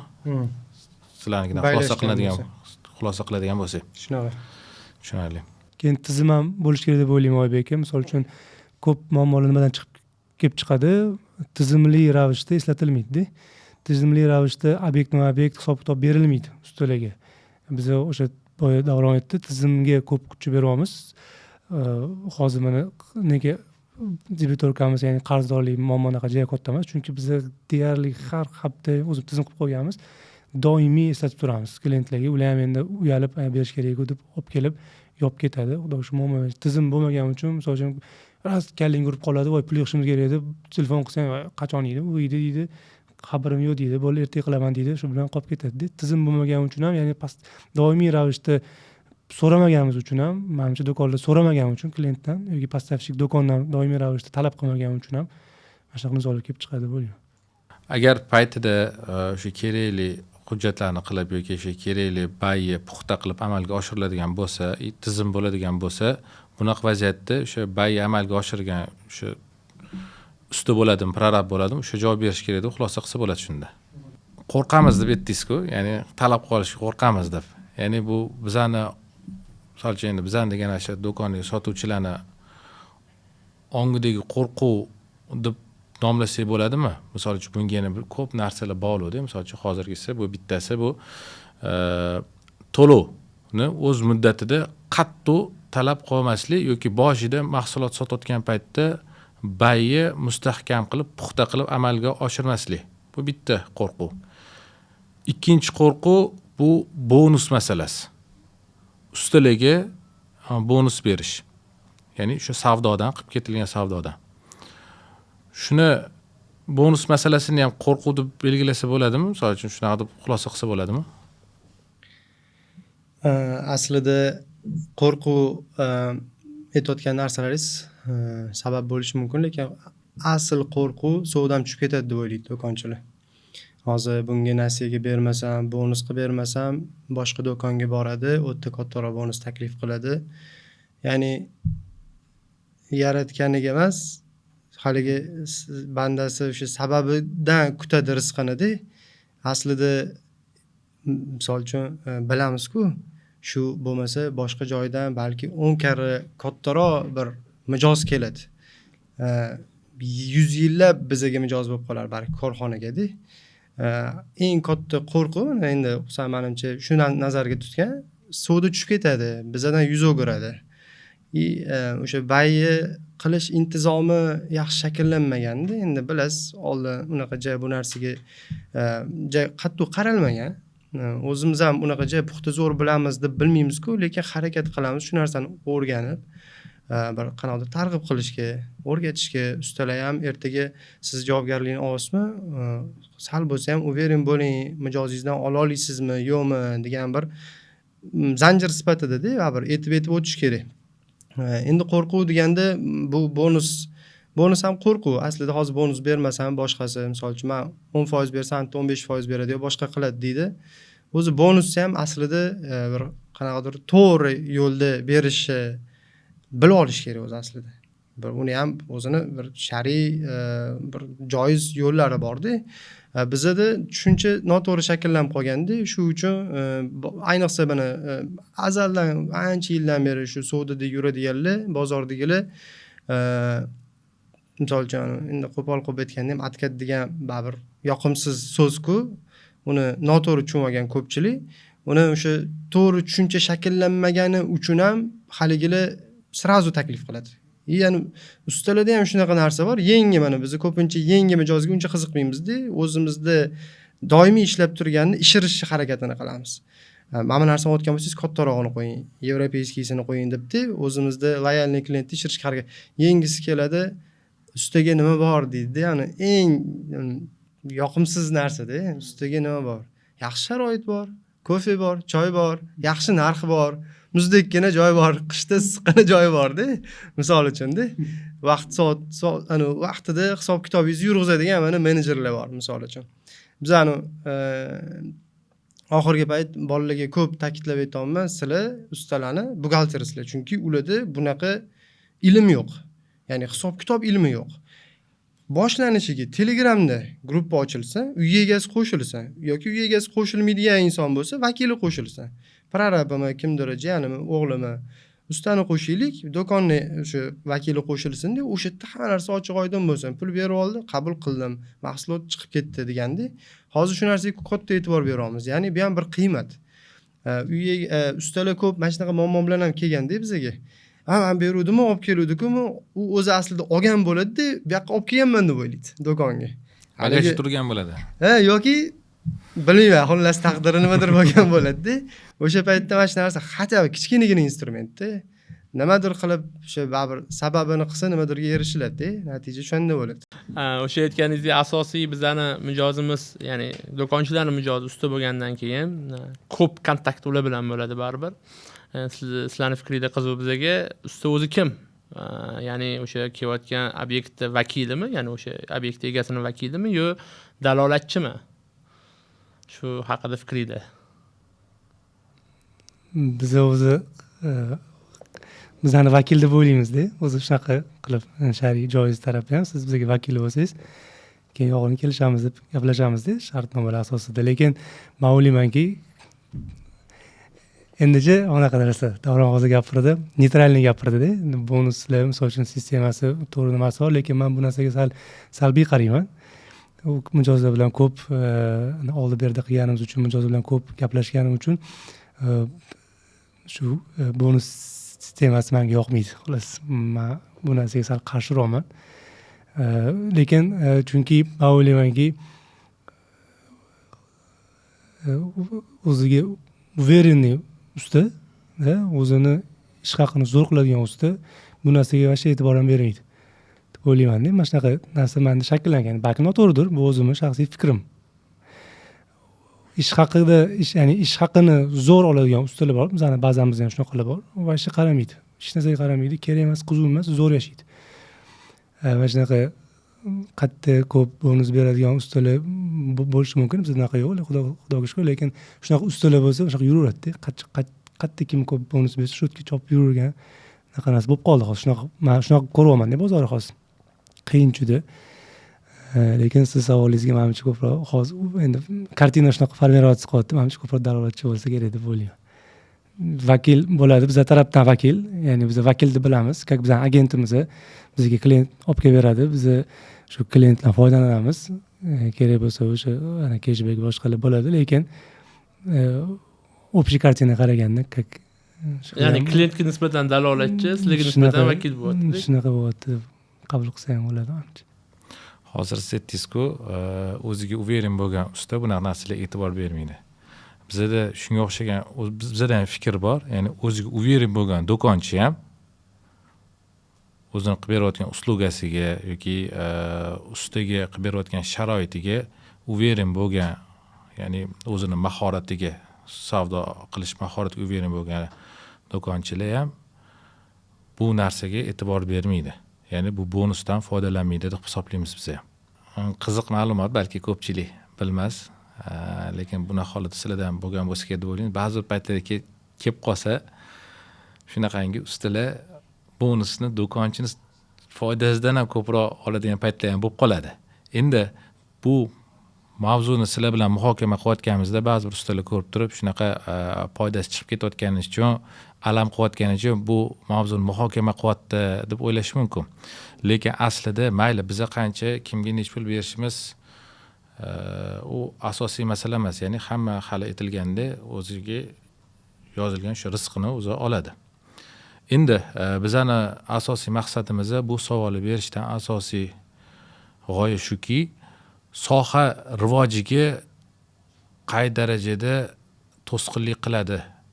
Ya'ni tushunishimiz bo'yicha, xulosa qilishimiz bo'yicha sizlar ham shu bonus masalasiga sal teskariroq fikr bildirdinglar. Ya'ni bu narsaga qo'shilmayapsizlar. Endi bu soha rivojiga qanaqa darajada to'sqinlik ko'rsatadi bu bonus yoki bonus sistemani olib tashlasa soha qay darajada rivojlanishi mumkin? Nimalar sabab bo'ladi? Qarang, men bitta narsa o'ylayman har doim. Biz o'zi boshidan ko'pga qiziqmaganmiz-da. Misol uchun suvda endi ko'p suvni biz zo'r qilamiz, biz ko'p bir barakaga qiziqamiz. Bolalarga ham xuddi shuni o'rgatamiz. Katta spiska urishni anaqa qiladi, misol uchun kichkina spiskalarda ham baraka bo'ladi-da. Ustalarning muammosi ko'pincha ko'p duch kelaman shu narsaga, soplab beradi foydangizni. Rostdan soplab beradi. Misol uchun ukam shuncha qildim, soplab beradi foyda. Hammasi emas, endi umumiy gapirganda, men o'ylaymanki, shu inson o'zi birovning pulini soplash kerak emas-da. Misol uchun biz ustani soplashimiz kerak emas, pulni ustalar bizning do'konni pul soplash kerak emas-da. Tender qilayotganda, misol uchun o't bergani, o't olasan, farq qilmas sanga, o't berasan, o't berib biz o'zimizning xarajatlar bor. Misol uchun xarajat soplab bersam qochib ketadi, misol uchun. Lekin o'ylaydi, sizlar zo'r savdo qilasizlar-ku, bir xil ustalardan taklif chiqaradi, sherikchilik, do'konchilik deydi, misol uchun. Zo'r-ku foyda qilasizlar deydi, misol uchun. Shu men o'ylayman, birinchi navbatda do'konchi ustani, usta do'konchini foydasini soplash kerak emas. pulni hisoblash kerak emas. Ko'p shunaqa bo'ladi. Ko'p juda spiskalarda, tenderlarda yoki o'zimiz mijozlar ham telefon qiladi, misol manga qiladi, o'tib ber deydi. Yani shuncha foyda qolsin, 4 qancha deydi, o'tib ber deydi. Yani hop, misol uchun hisob topib bilmaysiz-ku, deymiz, bilamiz deydi. Chiqarib berasizmi menga yoki unaqa qo'pol aytishi mumkin, kallasi o'ylashi mumkin. O'shanga men o'ylaymanki, agar bu narsa bo'lmaganda, umuman bo'lmaganda, ikki tarafda baraka ko'proq bo'lar deb o'ylayman. Chunki hozirgi kunda men qo'rqmasdan aytib o'ylayman, ko'p hammasi emas, umumiy ko'p to'g'rimi? Hammasi aytmayman. Lekin ko'p ustalar bozorda, biz ham ishlamaydi. Ko'p ustalar shu immunni shu bonusga qaraydi. Shu savdodan nimadir olib oladi. Sen ishingni zo'r qil. Zo'r o'zingni ustida ishla. Zo'r hunar ort o'zingga. Bo'ldi, senga shu yetadi. Bizani bitta case kelib qoldi deb beraman. Bitta polivchimiz bor. Juda hurmat qilaman. Hammadan qimmat ishlaydilar. Unaqa zo'r o'ris ustalar emas, o'zbek lekin hammadan qimmat ishlaydilar. Bir kuni choyxonaga kelib, bitta savol berganda, misol uchun poliv tochkasi 15 qilsa 30 ga yaqin qiladilar. Bizga aytadilar, men dedilar choyxonada eshitdim, mana shunaqa bolalar qilayotgan ekan, bitta fikrimni bildirmoqchiman. Men savol berganman, aytadilar. O'shanda men yo'l tanlaganman, hunar tanlaganman. Tijoratchi emasman men, deyaptilar. Men hunar tanlaganman. Men polivchiman. To'g'ri o'zim payka qilmayman. Qo'limda 7-8 odam ishlaydi. Lekin men hunar tanlaganman. Men o'sha hunar orqali rizqimni olaman, baraka menda bor deyaptilar. Farzandlarim yaxshi maktabda o'qitaman. Bog'chaga yaxshi bog'chaga beraman. O'zim ham, ayolim ham adamga mashina olib berganman. O'zlari ham yaxshi mashinada yuradi. Misol uchun chet elga chiqib turaman. Yaqin umrga borib keldilar. Misol uchun chet elga chiqib chiqaman. Hunar tanlaganman. Men 30 dollardan qilaman dedilar. Pastga tushmayman hech qachon. Va mening mijozlarim biladi, men 30 dollardan qilishimni deyaptilar. Men tochkasini endi hisob kitob bor. Men aytaman, bu dedim 20 ga 15 qiladigan kurs, men hech qachon ularga anaqa qilmayman. Prosta bozor bilaman, nech pul qilish, lekin men hisob kitobimni qilaman. Men hozirgi kunda 17 dan 18 dollar, 18 tacha usta obyektim bor, klientim bor, bo'ldi deydilar. Menga hozir yetadi 5 ta ko'ka deydilar. 5 ta ko'ka 5 ta hammasi poliv qiladi. Hamma ko'kalarimga yetkazaman deydi. Hamma ko'kalar, hammamiz ustamiz bor. Yangi obyekt olishadi, zavod bo'ladimi, xonadon bo'ladimi, 30 dollardan qilaman deydilar.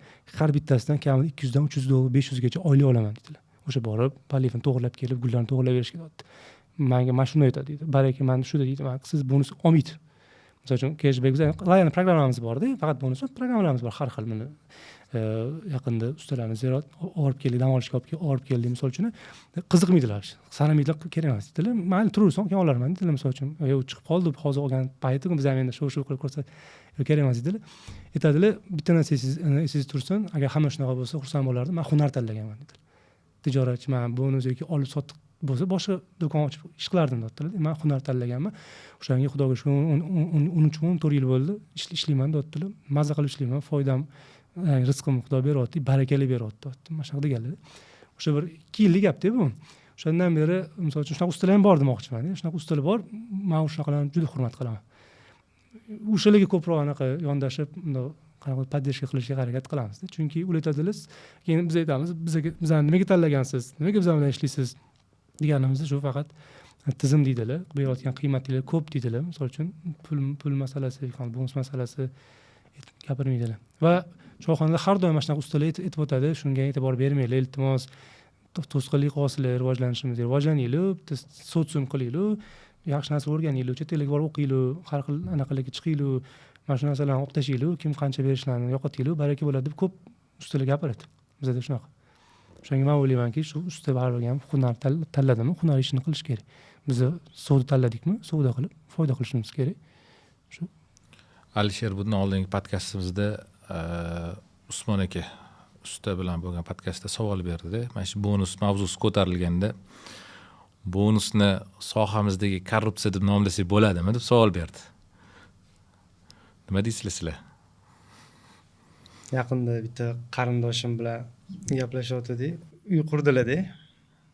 O'zi har qarindosh urug' yig'ilganda mehmondorchilikda qalay bo'lyapti ishlar, katyollar qanaqasi yaxshi, nasos qanaqasi yaxshi deb so'rab turadigan odam qurilishga o'tdilar. Nima bo'lyapti, ana atapleniya kelib qoldingizmi desa, oldim deyaptilar-da. Xabarim yo'q. Oldim deyaptilar. Qatdan oldingiz desam, birinchi ustani topdim deyaptilar. Keyin bitta do'konga olib bordi deyaptilar. O'sha yerdan oldim deyaptilar. Nega begona qildingiz, aytmadingiz, hisoblab berardi o'zimiz chiroyliroq qilib desam, keyin bilaman, oladan anaqasini deyaptilar-da. Uje oydin bo'lib qolganda. To'yiz uyi egalari bu o'zi odamzod umrida bir marta qurilish qiladimi yo'qmi, ikkita qiladimi? O'sha bilib bo'lgan ustalar haligi bonusda o'tirib qolgan degan narsani buni tiytug bilan yo'q qilish borku, qiyin bo'lsa kerak, baribir kimdir boshlash kerak aslida. Lekin aynan shu narsa yo'q bo'lsa, ancha shaffoflashadi jarayon. Ancha uy egasi bemalol tanlaydi. Brend уже kuchi bo'ladi. Brend kuchi bo'ladi. Brend gapiradi. Misol uchun ertaga Klimadens, yana boshqa nimadir lyuks bir nimalar brendlar chiqadi-da, ular haqqoniy bir nima deydi? Sog'lom raqobat deydi-ku, sog'lom raqobat boshlanadi. Ustalar ham o'shanda haqiqiy qilayotgan ishlariga pul oladi. O'zidan o'zi nima deydi? Arzonga qilib turib, bu yoqdan yana bonusim bor-ku deb turib mo'ljal qilmaydi. Haqiqiy o'zini ustida ishlaydi. Yaxshiroq instrument oladi, ust boshiga qaraydi, o'rganadi, seminarlarda qatnashadi. Misol uchun-da. Endi shu jarayon kelganda ustalarga nisbatan murojaat qilib turib bir narsa urg'u berib ketmoqchimiz. Bonus masalasini gaplashayotganimizda bu yerda hamma ustalar haqida emas, ba'zi bir ustalar haqida gap ketyapti. Sababi o'sha ba'zi bir qo'shtirnochilik ustalar bonus olganligini hisobiga uy egasini vakili sifatida shu savdoda qatnashib turib, adolat bilan mahsulot tanlamayapti. Ya'ni shu bonusni miqdoriga qarab turib mahsulot tanlayotgani ba'zi bir joylarda guvoh bo'lganimiz uchun shu narsani mavzuni olg'a surib chiqyapmiz. Lekiga adolat bilan ishlab, o'zini vazifasini to'liq bajarib, o'z o'rnida adolatga ta'sir o'tkazmaydigan darajada hadya olayotgan ustalarimizga tegishli emas bu mavzuyimiz. Bizning o'zimizning shaxsiy fikrimiz bu bonus masalasi bo'yicha o'sha hozir kunda ancha siyqasi chiqqan masala bu. Voz kechadigan davr keldi. O'shaning uchun shu masalani ko'taryapmiz. Sababi qaysidir yillarda kerak bo'ldi. Bu marketingdan foydalanish. Lekin hozir kunda eskirdi. Endi zamon talabi shuki, hali aytganinglardek sohani ilmini olib, bilimni oshirib, hamma o'zini vazifasini joy-joyida qiladigan bo'lsa, shundigina yetuklik sari yo'lida to'g'ri birgalikda ketayotgan hisoblanishi kerak deb o'ylaymiz biz. Endi bu podkastimizda yana ba'zi bir asosiy mavzularni muhokama qilish niyatimiz bor. Hozir shu bonus masalasini muhokama qilgan bo'lsak, keyingisi bu reklama masalasi deb bo'ladi savolimiz. Ya'ni hozir kunda bizning sohamizda mashhur odamlarimiz bor, yo'q emas. Misol uchun qo'l bilan sanaydigan bo'lsa, misol uchun qo'limiz to'ladi. Barmoqlarimiz misol yetmay qoladigan darajada bo'lishi ham mumkin balki. Endi shu mashhur odamlar hammani e'tiborini qozonib turib mashhur bo'lgan bo'ladi. Ya'ni obunachilarning soni ko'p bo'ladi, ularga ergashadigan, ularni eshitadigan odamlar ko'p. Endi shundan foydalanib turib, pulga kontrakt tuzib, o'zi ishlatmaydigan yoki o'zi sifatli deb bilmaydigan mahsulotni reklama qilib chiqishi qay darajada to'g'ri? Endi bu savolingiz haqiqatan hozir juda ham avjiga chiqyapti. Aynan shu mavzu. Sababi moliyaviy qiymatga tayanib ishlatadigan, ishlatmaydigan, sifatmi, sifatsizmi brendlarni, mahsulotlarni reklama qilib chiqishyapti. Va eng achinarli holat o'shalarga obuna bo'lgan, o'shalarning fikriga ishonib qoladigan yosh mutaxassislar bo'lishi mumkin. Ular ham adashyapti. Ertaga baribir bizani soha bu qo'pol qilib aytganda qurilishi bir qon tomirlari desa bo'ladi-da. Ertaga katta bitta kichkina xato katta xarajatlarga olib kelishi mumkin. Noxushliklar, stress, uy egalariga ham bu baribir oxirgi puliga qurgan bo'lishi mumkin yoki bir qarz olib qilgan bo'lishi mumkin-da. O'zi endi avvalambor bu mashhur odamlar agar haqqoniy boyaga aytganingizdek adolatli reklama qilsa, ya'ni haqiqatan ishlab ko'rdi, shu mahsulot bilan yillar davomida tajribasidan o'tkazdi. Kerak bo'lsa kamchiligini ham aytish kerak. Baribir benuqson mahsulotda o'zi yo'q. Baribir производствоda, ya'ni ishlab chiqarishda bo'ladi. Qanaqadir partiyada bir qanaqadir nosozliklar ketadi, boshqa bo'ladi.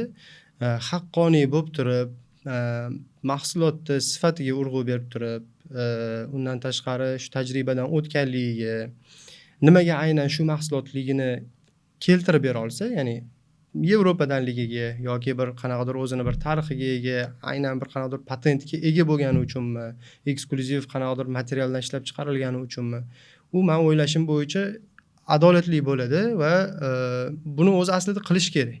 Bizi brend egalari, importyorlar sifatida o'zi aslida shu yo'lni tanlashimiz kerak. Endi qo'shtirnoq ichida ishlab chiqaruvchi importyorlar bozorda qanaqadir bozorni bir ulushini egallash uchun yoki bir mahsulotini здесь и сейчас sotib, foydani yechib, misol uchun ko'pchilikga уже ayon bo'ldi. Yiliga bitta kotel brendini o'zgartirib olib keladigan kompaniyalar ham paydo bo'lganda, bir yil olib keladi, na servisi bor, na boshqasi bor, o'shunaqa mashhur insonlardan foydalanadi, ovozi qiladi, xalq unga ishonadi, sotib oladi, ertaga servisini ham topa olmaydi, undan tashqari zapchasi u brend yo'q. Keyingi yil haligi biznesmen boshqa brendni olib keladi. Oxir oqibat xalq jabr ko'ryapti-da. Va ko'p yosh mutaxassislar ham aldanib qolyapti. Xuddi shu o'rinda endi ishni boshlagan do'konchilar ham ishonib qolyapti. Endi haligi kimsa reklama qilib chiqyapti. Nahotki u inson misol uchun bir yomon sifatsiz narsani ishlatsa degan xayolga ham bormaydi-da. Shunga aldanib qolyapti. O'zi hamma narsani ijobiy, salbiy tomoni bo'lgani bilan aynan shu holat baribir ko'proq salbiy oqibatlarga olib kelyapti. Ya'ni kuzatuvchilarni o'zi birinchi navbatda kimni kuzatish kerak, kimga quloq solish kerak, kimga ergashish kerakligini o'zi aniqlab olish kerak, kuzatuvchilarning o'zi. Shunaqa deymiz bo'ladimi? Shunaqa deymiz endi qiyin-da u narsa. Bizning sohamizda chunki hozir necha yildan beri ishlab kelayotgan ba'zi mutaxassislar, ya'ni mutaxassis deb nomlaymiz, ustalarning o'zi ham o'sha ishlatayotgan mahsulotni hali oxirigacha o'rganmaganlari ham bor-da. Ya'ni aytmoqchi bo'lgan narsam, masalan, bizning sohamizda doktorlari, professorlar, injenerlarmi? Hali internetga chiqishmadi. Ular chiqishmadi hali. Oldingacha chiqayotganlari ham bor. Endi u mutaxassis odam o'zini kimligini bilib chiqish kerak-da. Agar o'sha haqiqiy mutaxassis bo'lgan odamlar xalq oldiga chiqmaydigan bo'lsa, ularning o'rnini vaqtinchalik qirol o'rniga qirol bajarib turishadi. Tushunarli. Do'rin aka hozir kotel servis sentrlar haqida gapirdingiz. To'g'risini aytganda, kotel servis sentri bo'yicha biz hali muvaffaqiyatga erishganimiz yo'q. O'zimizning servis sentr bo'yicha unga da'vogarligimiz yo'q. Ochiqni aytib qo'yaman. Endi savol faqat beramiz bu masala bo'yicha. Haqiqiy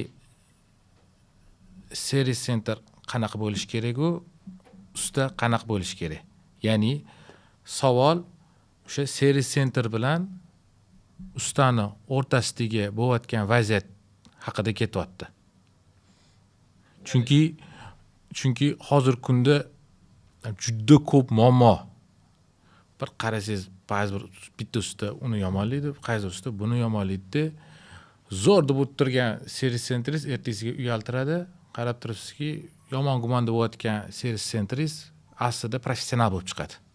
Ya'ni juda ham aralash bu masala bo'yicha kimdir andoza bo'ladigan holat hali kuzatmayapmiz. Kotel import qilayotgan odamlarda. Shuning uchun o'zi aslida, misol uchun, masala bo'yicha ham qanaqadir muvaffaqiyatga erishish uchun, yetuklikka nisbatan harakatlanishimiz uchun sizlarning fikringizcha usta nima qilish kerak, servis nima qilish kerak? Chunki qars ikki qo'ldan chiqadi. Servis sentr qanaqa bo'lishi kerak deb savol bermayapmiz. Ya'ni bir-biriga bog'liqligi bo'lgani uchun sizlarning fikringlarni bilmoqchimiz bu masala bo'yicha. Qanaqa qadamlar tashlash kerak? Qanaqa yechimlar bor? Chunki men bilishimiz bo'yicha, menimcha sizlarda ham adashmasam 2 ta yoki 3 ta brend bor kotel bo'yicha. Tabiiy sizlarda ham menimcha bu muammolar bor. Balki sizlarda yechim bordir, balki qanaqadir planlar bordir. Yoki misol bizdagi kotel olib kiradigan importyorlarga, ya'ni bizning hamkasblarimizga qanaqadir balki foydali maslahat yoki qanaqadir keys chiqib qolar sizlardan. Ya'ni sizlar sotuvchi sifatida bizani chetdan kuzatganinglarda qanaqa taklif berardinglar? Birinchi savolingizga keladigan bo'lsak, servis sentr xodimi bilan ustani orasidagi bo'layotgan nizolar avvalambor konflikt intereslarga taqalyapti. usta tajribasidan o'tgan, o'zi bilgan, ishongan brendni taklif qiladi mijozga, o'rnatib beradi. Usta o'zida bor bilim, qo'lidan keladigan hunari bilan tizim yig'adi. Ya'ni o'sha отопление tizimini yig'adi-da. Endi bunga teskari misol uchun qanaqadir servis xodimi keladigan bo'lsa, aynan bu tizimga qarshi eskicha tizim bo'lishi mumkin yoki bir yangicha texnologiyalarni tushunmaydigan xodim bo'lib qolsa, tizimga baribir ko'proq urg'uni berib, xatoni ustidan topishga harakat qilyapti. Konflikt qayerda bo'lyapti? Mijozni o'ziga bog'lashda deb bilyapman. Baribir usta o'sha uyda ishlab, tizimni yig'dimi, yillar davomida shuni xizmatini qilishi qiziqishi bo'ladi-da. Har yili kelib profilaktika qilib, o't-bo'ti nimadir bo'lsa, almashtirishda o'zimga yetsin degan bo'ladi. Xuddi shu qiziqish servis xodimlarida ham bo'ladi. Bu tabiiy. Bu qayta sotuvni oshirishga kiradi-da, marketingning bir instrument degan bo'lsak, endi bu yerda bir-biriga baribir zulm qilib qo'yapti-da, bu tizimni noto'g'ri yiqqan, unaqa yilgan, bunaqa yilgan deb xatoni ustidan topishga boshlayapti. Nima men o'zimni tajribamdan kelib chiqib aytaman. Yaqinda bitta eshitib qoldim. Latviyada hammaga mashhur nemetskiy brend kotel ishlab chiqaruvchini bir korxonasi bor ekan, distribyutor ekan. Biz o'rgandik. Biz ham aynan o'sha brendda dillerimiz edik. Yevropa bo'yicha eng muvaffaqiyatli sotuv bo'yicha eng muvaffaqiyatli kompaniya qaysi desa, Latviyadagi bitta korxona ekan. Aslida ular 20 nechidir yillik ustalar ekan. Ular hozir Yevropa bo'yicha olib sotarlardan ko'ra ko'proq savdo qilayotgan ekan. Nimani hisobiga? Chunki yillar davomida bu kotellar hamma ikir-chikirini qanaqa ошибка, qanaqa muammo bo'lib qolish mumkin. Qaysi sharoitda? Past gaz, kir suv, yomon havo, podvolmi, tommi, hamma sharoitda ular testdan o'tkazib bo'lgan. Ana ular sodani mana bo'ng'latayotgan ekan, qo'pol qilib aytganda, nimani hisobiga? Tajribani hisobiga. Tajriba baribir ko'p narsani gapiradi-da. Bizdagi hozirgi servis xodimlar baribir o'zingizlarda ham duch kelgan bo'lishinglar mumkin. Kotel olib kelganingizdan keyin ayni qaysidir brendni servislardan odam olishga baribir qiziqadi-da odam. Qaysi brend bo'yicha bozorda yaxshi gap bo'lyapti, yaxshi xizmat ko'rsatyapti, klientlar rozi, misol uchun o'sha brenddan, o'sha koteldan. Va bitta kotelni ichidagi o'rnatilgan bir anaqasi, strukturasi boshqa kotelda unaqa bo'lmayapti. Bitta kotelni mukammal tushungan odam boshqasini tushunmasligi mumkin. Yoki hamma xonadonda ham bir sistemasini yig'ilishi bir xil emas-da. Baribir o'ylaymanki, uni usta javobgar bo'ladimi ertaga kotelni garantiyasiga, servis xizmatiga yoki aynan korxona tomonidan tashkil etilgan servis markazi bo'ladimi? O'zini mahsuloti bo'yicha mukammal bilim bo'lishi kerak. Mukammal. Har xil holatda duch kelgan bo'lish kerak. Yo'q emas, ya'ni bor unaqa insonlar bozorimizda, ular qo'pol qilib aytganda, nomi chiqmagan-ku, lekin ularning nomini chiqarish servis xodimlariga невыгодно. Ular bekitadi. Ular o'sha sekin panaga o'tib so'raydi, mana holat bor, toki nima qilsa bo'ladi deydi. Unaqa insonlarni do'konchilarga yoki klientlarga bir ustalarga ro'para qilib qo'yish невыгодно servis xodimlariga. Shunaqa holat ham bo'lgan. O'zimizda ham bo'ldi shunaqa holat. O'zimiz sotayotgan ayrim bir brendlarda ham shunaqa holat bo'ldi-da. Yangi xodimlar keladi servisga, ular bir xatoni ustidan topib ketadi, usta borib uni keltirib beradi, to'g'ri yig'ilganini va oxir oqibat shu tajribali, bilimliroq mutaxassis kelganidan keyingina hal bo'ladi.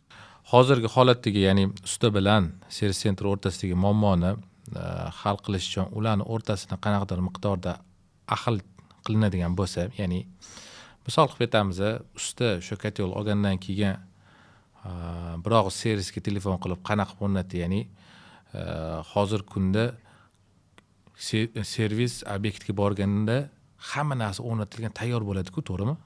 Hamma narsa tayyor bo'ladi, yoqishga tayyor bo'ladi, suv berilgan bo'ladi, sistema tayyor ishlash kerak. Keyin o'sha holatda boradi-da, servis sentr, mana bu noto'g'ri qolibdi, to'g'rilash kerak desa, o'sha hali aytganimizdek 99% ustiga yoqmaydi, 1% ni olib qo'ydi endi chetga. Kimdir so'rab qolsa. O'sha 99% ustiga yoqmaydi. Avtomatik nima bo'ladi? Janjal chiqish boshlaydi, usta o'zinikini oqlaydi, uy egasini oldida obro'si tushmasligi uchun yoki servis center ertaga usta ketgandan keyin uy egasi bilan servis center o'rtasida haddi muammo chiqavermasligi uchun ishni puxtaroq qilishga harakat qiladi. Lekin shu vaziyatni oldini olish uchun usta oldinroqdan, ya'ni kotel o'rnatishdan oldin bir og'iz maslahatlashib turib, servis center bilan mana shunaqa uslubda yoki mana shunaqa ko'rinishda mana shunaqa sistema qilmoqchiman. Ertaga shu narsa ma'qul bo'ladimi? Mana shunaqa ko'rinishda o'rnatsam. Bir og'iz so'rasa va keyin o'rnatib bo'lgandan keyin servis center kelgan paytda muammo chiqmasdi degan bizda fikr bor. Sizlar bu narsaga qay darajada qo'shilasizlar? Agar misol uchun men sistemani qilmoqchiman desa, bu yerda servis yo'q, unaqa qilsa ham men garantiya bermayman deydigan bo'lsa, o'sha vaziyatda Kotel brendini yoki boshqa поставщикning importyorni mahsulotini qo'yishga tanlov bor paytida shu ishni amalga oshirib qo'yadigan bo'lsa, ertaga kelajakda kelib chiqadigan muammolarga qanaqadir yechim bo'la oladimi bu narsa? Aslida yechim bo'la oladi. Yana bitta bu 100% effektdan qanaqadir kamroq effekt berishi mumkin bo'lgan narsa deb o'ylayman. Kattaroq, bir uzoqroq muddatda o'zini davomiy effektini berib yuradigan bir yechim bor. Bizani bu narsaga vaqtimiz ham, bir aqlimiz ham, kuchimiz ham yetmasa kerak deb o'ylayman. Keyin buni baribir kotel importyorlari, bir qanaqadir kattaroq brend egalari qilsa, o'zini oqlaydi, akademiya ochish kerak. O'sha o'zini o'sha brendini akademiyasi deb ochadi va akademiyani asl mohiyati aynan o'sha brendni tanlagan ustaligi shu kotelni qanaqa holatda to'g'ri o'rnatish va o'rnatgandan keyin bir yillar davomida, ya'ni o'sha srok ekspluatatsiyada belgilab berilgan yil yoki undan ko'proq bo'lgan muddatda ishlab beradigan bir yo'l yo'riqni o'rgatish kerak. Va o'ylaymanki, keyingi qadam aynan o'sha muvaffaqiyatli o'tgan akademiyadan o'tganlarni sertifikatlashtirish kerak. Aynan shu brendni o'rnatishga sertifikat olgan usta bo'lsa, o'sha keyin buni ovozi qilinsa, o'zini ofitsialniy saytlarida buni shunday yaqqol qilib, mana a'lochimiz deb ko'rsatib qo'ysa, ishonch oshadi-da. Aytganda yulduzcha dedilar-ku. Yulduzcha, ana 5 ta yulduzli 4 ta bo'ladi-ku, shunga o'xshagan reytingi bo'lsa, keyin tarixi bo'lsa, 1000 nechtadir o'rnatdi, yoki tam sложныйlarni ham, промышленныйlarni ham o'rnatdi. Zavodga necha marta bor, zavod treninglardan o'tdi. O'zi aslida shu narsani qilish kerak-da. Misol uchun mana yetuklik sari davomimizmi? Faqatgina pul anaqasiga emas-da. Nima deydi? Boyligiga nima qilamiz? Nimadir iz qoldiraylik, kattaroq bir ish qilaylik. Ertaga bizdan keyingi, misol uchun biz o'zimiz hali yosh avlodmiz-ku, bizdan keyingi yosh avlod shu narsani bir to'g'ri fundament ustiga bir narsani qursin-da. Faqatgina keldi, ketdi tijorat, pul topish bo'ldi emas-da. Ya'ni yechim ilmda bo'lyapti deb o'tdi ham. Shunaqa, ilmni bo'lyapti. O'zi aslida hamma narsani tagida, meni fikrim, muhabbat yotadi-da, baribir. Qilayotgan ishiga, mana boya Husan aytdi-ku, passion deydi-ku, muhabbat bo'lsa qilayotgan ishida. Kotel olib kelayotgan odam faqatgina keldi, sotdi, bo'ldi emas-da. O'sha brendga bo'lgan muhabbat, biz Hunterni yaxshi ko'ramiz-da. Go'da Turkiyadan olib kelib o'rnatibdi desa, jahlimiz chiqib ketadi-da. Nimaga deymiz-da? Biz shu yerda biz nimaga bormiz o'zi deymiz. Demak, yaxshi ish qilmayapmiz, demak, yaxshi ko'rmayapmiz brendimizni. Xuddi shunaqa brend egasi usta tanlagan brendni yaxshi ko'rsa, oxirgacha boradi. Keltiradi, o'sha sabablarni qiladi, ya'ni o'sha brendni bar yuzaga chiqaradi. Endi har qatdan brend loyiq bo'lsa shu narsaga-da, sifat boshqa bo'yicha. Tushunarli, chunki biza ham shu jarayondan biza servis senterni qanaqadir urovingga olib chiqib turib, qanaqadir muvaffaqiyatlarga erishib, yaxshi natijalar ko'rsatish harakatidamiz. Lekin bu jarayonni o'zimiz guvoh bo'lib turibmiz. Oson yoki yengil qaraydigan masala emasligini bilib turibmiz. Shuning uchun baribir bu masala bo'yicha do'konchilar ham, ustalar ham xolis to'g'ri fikrlar berib turadigan bo'linsa, bu narsani yo'lga qo'yib olish biza bilan parallelni harakat qilib, import qilib katalog qurayotgan odamlarga osonroq bo'ladi. Chunki hozirgi paytda bunday qaraydigan bo'lsa, nima deyshadi? Oddiy yuzaki narsalarda servis center qanaqa bo'lishi kerak? Muomala zo'r bo'lishi kerak. U ertaga uyi ishiga muomala nima? aloqasi bor. Yoki uy egasiga ertaga xursand bo'lishiga, kotyor ошибка chiqarmasligiga nima aloqasi bor muomalani? Servis center hali aytganingizdek mutaxassis bo'lish kerak. O'zini brendidagi kotyorni hamma masalasini ipidan ignasigacha tushunib bilish kerak bo'ladi-da. Ba'zi bir joylarda qarasangiz, shunaqangi debatlar bo'ladi-da, muhokamalar bo'ladi. Muhokama mavzusi shu. Servis centerdagi mutaxassis muomalasi zo'r bo'lishi kerakmi yoki mutaxassis bo'lishi kerakmi u? Ya'ni ustasi bo'lishi kerakmi? Qaysi biri muhim? Bir tomon aytadiki, muomalasi zo'r va zo'r tushib ketadi deydi. Ikkinchi tomon aytadiki, muomalasi zo'r bo'lsa, lekin masalan hal qila olmaydigan bo'lsa, u nima keragi bor deydi. Farqi menimcha shu oxirida muomalasi yaxshiligi chiroyli xayrlashib kotyorlarni berib yuborishadi. Muomalasi yomonligi so'kib kotyorlarni berib yuboradi deb farq bo'lsa kerak.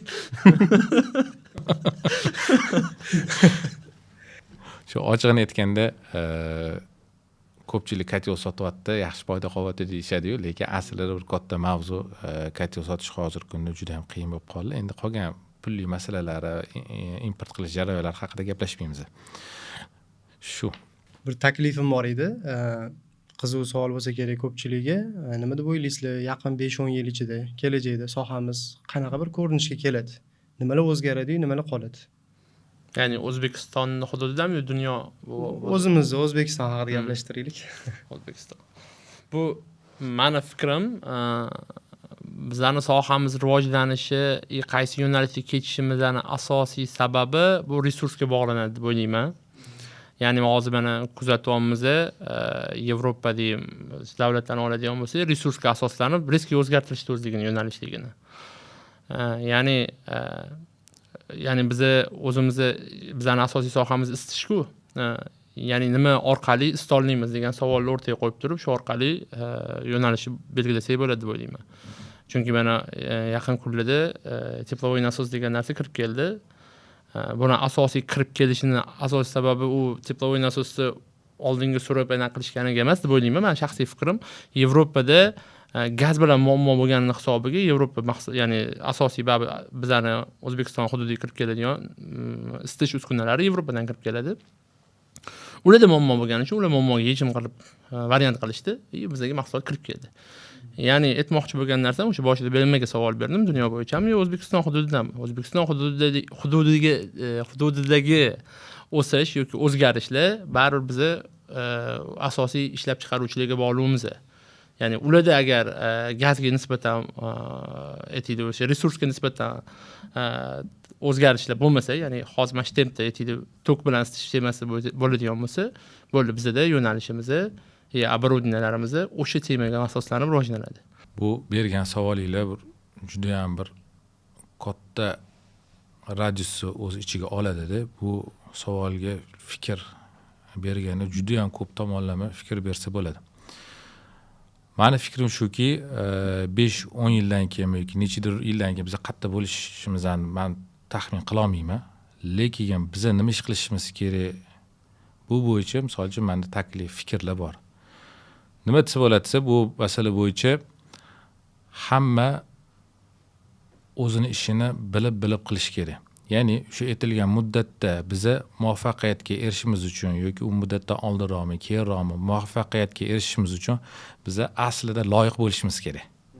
Shu narsa loyiq bo'lsagina shu natijalarga, o'sha yuqori plankalarga yoki yetuklik sariga nisbatan yaqinroq bo'lishga erishishimiz mumkin.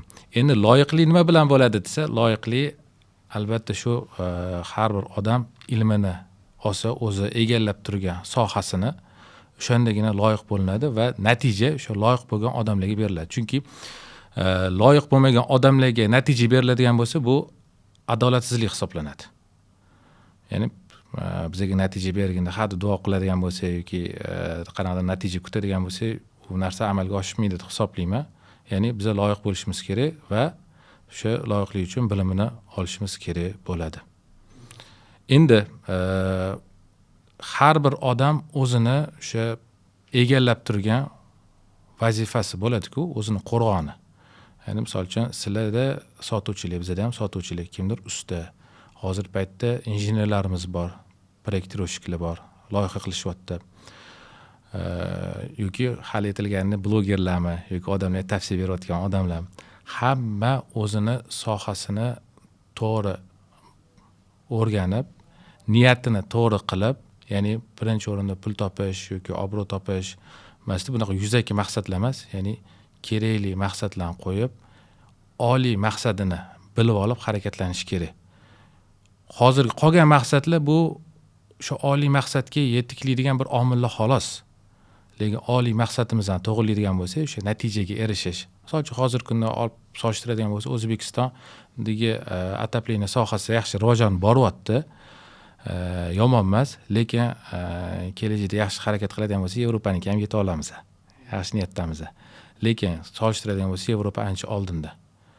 Ya'ni o'sha baravar hammamiz ahil bo'lib harakat qiladigan bo'lsa, natijaga erishamiz deb o'ylaymiz. Hech bo'lmadim degan to'g'ri yo'lda bo'lamiz. Endi Oybek, shu gapingizga qo'shilaman mana. Har bitta odam o'zini ishini bilib qilsa, menimcha o'sha eng muhimi deb o'ylayman. O'zi 15-10 yilda menimcha Davron shunaqa savol berdi. Bu siz mahsulot bo'yicha gapirdingiz-ku. Men savol menimcha noto'g'ri tushundim. Hozirgi savdo qilamiz.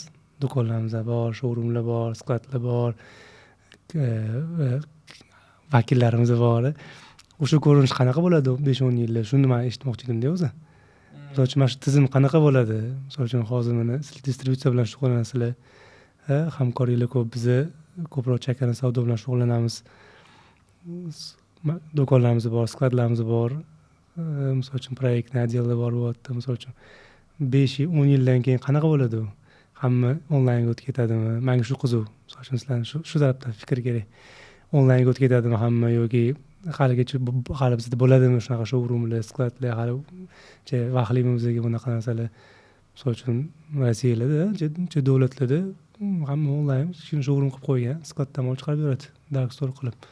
Shunaqa showroomlar bizda, menimcha O'zbekistonda faqat hozir shunaqa showroomlarga e'tibor berib, palon pullarga yetkazib, vitrinalar qilamiz. Misol uchun bizani o'sha yulduzchi klientlarimiz deyarli kelmaydi do'konga. Bir yilda shu tadbirlar qilsak, choyxonalar qilsak kelib turishadi, va hech kelmaydi, chunki vaqtdan qizg'anadi. Kelmaydi, kerak emas, spiskani tashiydi, chiqarib beramiz. Bo'ldi, o'sha 5-10 yildan, 3 yildan, 5 yildan, 10 yildan, 15 yildan bo'lsa qanaqa ko'rinishda bo'ladi? Shu tarafdan qiziqroq edi. Onlayn savdo baribir rivojlanadi. Ya'ni bozorlar sekin-sekin o'yindan chiqib ketadi degan fikrlar bu o'sha anaqa bo'yicha, ya'ni hozirgi paytda dunyodagi yetuk biznesmenlar tomonidan ham shunaqa fikrlar berilyapti.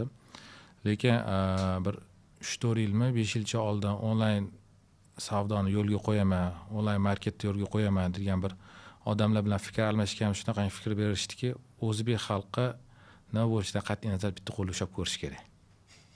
Bitta qo'lda ushlab ko'rish kerak o'sha olayotgan mahsulotini. Endi to bizani mana shu narsa mentalitet o'zgarmaguncha bizda showroomlardan voz kecha olmaymiz. Ya'ni showroomlarga ehtiyojimiz davom etaveradi. Lekin hozirgi paytda bunday olib qaraydigan bo'lsa, showroom degan etapga keldik-ku. Oldin do'konda shu devor to'ldirib tashalsa, korobka mahsulot tursa, o'sha qilgan savdoyimizlarni ham mahsulotni do'kondan yig'ib berilardi. Shunaqa holat edi. Endi mana sekin showroom holatiga kelindi, ya'ni mahsulotlar skladlardan chiqyapti. Endi kelajakda xudo kutib qolamiz. O'sha nima desa bo'ladi, odamlar internetda yozma ko'rinishda, onlayn ko'rinishda berilayotgan ma'lumotlarga ham ishonadigan davr kelib qoladi deb o'ylayman. Chunki bu ishonchga borib taqaladi, chunki hozirgi paytda bar haligacha bor, nimadir zakazsa rasmi kelyapti degan narsalar bor-ku hozirgi kunda. Shu narsalarni qanaqadir bizni ongimizdan chiqarib yuborsak, ya'ni ishonch oshib boradigan bo'lsa, sekin bu narsalar bizga kirib keladi. Endi qanaqa muddatda kirib keladi, uni hozircha bizning taxminimiz yo'q-ku, lekin kelajakda Klimadense yoki Eurolux o'zini mijozlarning ishonchiga kirgandan keyin haqiqatda haligi aytganingizdek klientlar kelmaydi, mijozlar kelib ham o'tirmaydi. Bizdan og'zimizdan chiqayotgan lafzimizga qarab turib, qilib berayotgan ro'yxatimizga qarab turib savdoni amalga oshiraverishadi.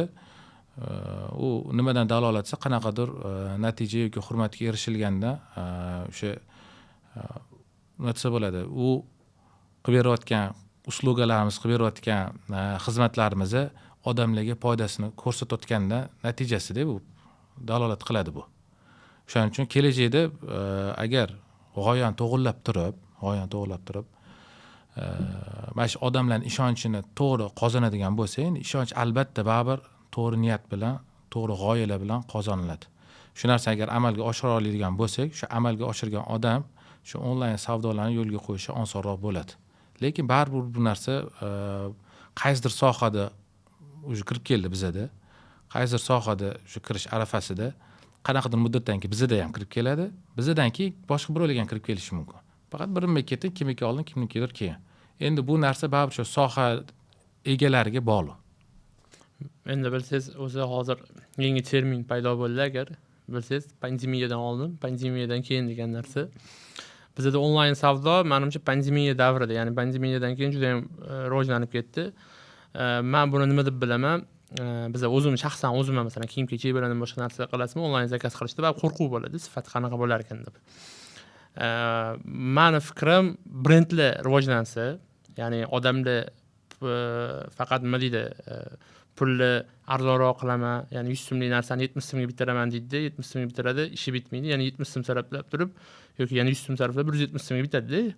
Ya'ni aytmoqchi bo'lgan narsam o'sha brend ishonib brendga o'tadigan bo'lsa, chunki brend tashkil qilish uchun korxona ancha umrini sarflagan, mablag'ini sarflagan, o'shaning uchun ham ishonchli bo'ladi deb bilaman.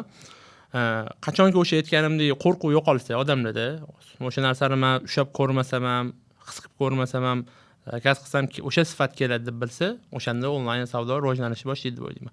Lekin bizga bilinyaptimi, bilinmayaptimi, onlayn savdo juda ham qattiq rivojlanib ketib bo'ldi o'sha.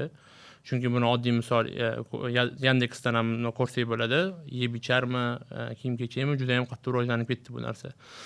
Men o'ylaymanki, yaqin 5 yil ichida xuddi o'sha aytganingizdek Yevropada yoki masalan Rossiyada ko'rganmiz, onlaynga o'tib ketamiz deb o'ylayman men. Ya'ni offlayn bozor ancha pasayib ketadi deb o'ylayman. Endi bo'ladi ma'lum bir narsalar, ya'ni ekranda ko'rganingizda masalan dizaynerskiy narsalar bo'lishi mumkin, sizga hissiyot bera olmasligi mumkin, u holatda borishi mumkin. Lekin men o'sha 5 yil ichida umumiy savdo qanaqa o'zgaradi desangiz, men onlaynga o'tib ketadi deb o'ylayman. O'zi savolim ham aslida shu ko'rinishda edi, ya'ni biznes model qayoqqa qarab yuradi degan bir qo'shmanman. Aslida mana shu to'g'ri aytasiz. Baribir tarixga nazar soladigan bo'lsak, ehtiyojlar o'zgargan sari bizneslar o'zgargan va prioritetlar o'zgargan sari bizneslar o'zgarganda, agar odamni hunarmandni deylik yoki savdogarni vaqti qimmatlashsa, aytganingizdek onlayn bozor tez rivojlanib ketadi. Misol uchun Moskvada deyarli santexnika magazinlari topib bo'lmaydi. Katta bazalar. Sababi Moskvani 1 kilometr joyiga 1 soatdan borish mumkin-da. Vaqt prioritetlar o'zgarganda oldin bemalol bo'lgan bo'lishi mumkin.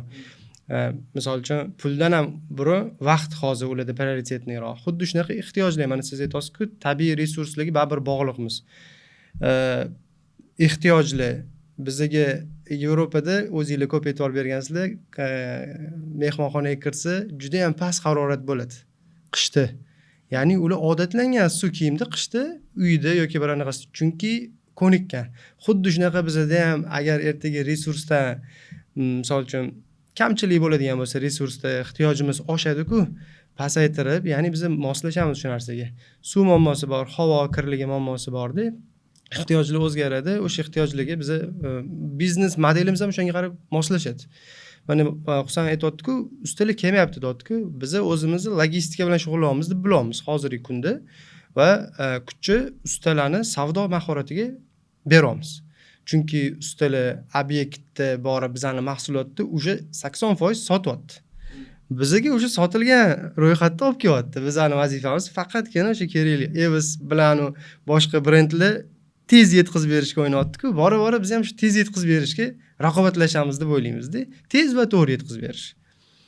Va shu ma'noda o'zi so'ravdim-da, biznes modeli qayerga qarab yuradi? Biza o'zi shunaqa showroomlarga pul tikishimiz nima deb o'ylaysiz, to'g'rimi? Yoki bir dark store formatga, bir garajga o'xshagan bir skladlar qilib turib, asosan shu logistika kuch berish kerakmi degan maqsadda berilgan edi savol. Mayli. Kelajakda balki o'sha qanaqadir korxonalar, ya'ni ishonchga kirgan korxonalarning soni bir qancha yetib, ya'ni haqiqatda ishonchga kiradi va ular meni o'ylashim bo'yicha mijozga yechim beradi. Ya'ni filtr sotmaydi, turba sotmaydi, kotel sotmaydi. Ularga o'sha aytganidek mijoz talab qiladi, menga ekonom holatda, resurslarni tejalgan holatda uyim bunaqa gratis bo'lishi kerak degan talab qo'ysa, o'shanda o'sha ishonchga kirgan korxonalar ularga yechim sotadi. O'sha hali aytganingizdek, suvlar ham kir bo'lib ketyaptimi? Bo'ldi. Suv tozalanishi kerak. Hozir kunda nima desa, uy egasi borib turib o'sha filtr tanlaydi, qanaqasi bo'ladi, ichini o'qib chiqadi, o'rganib chiqadi yoki borib turib tender o'tkazadi.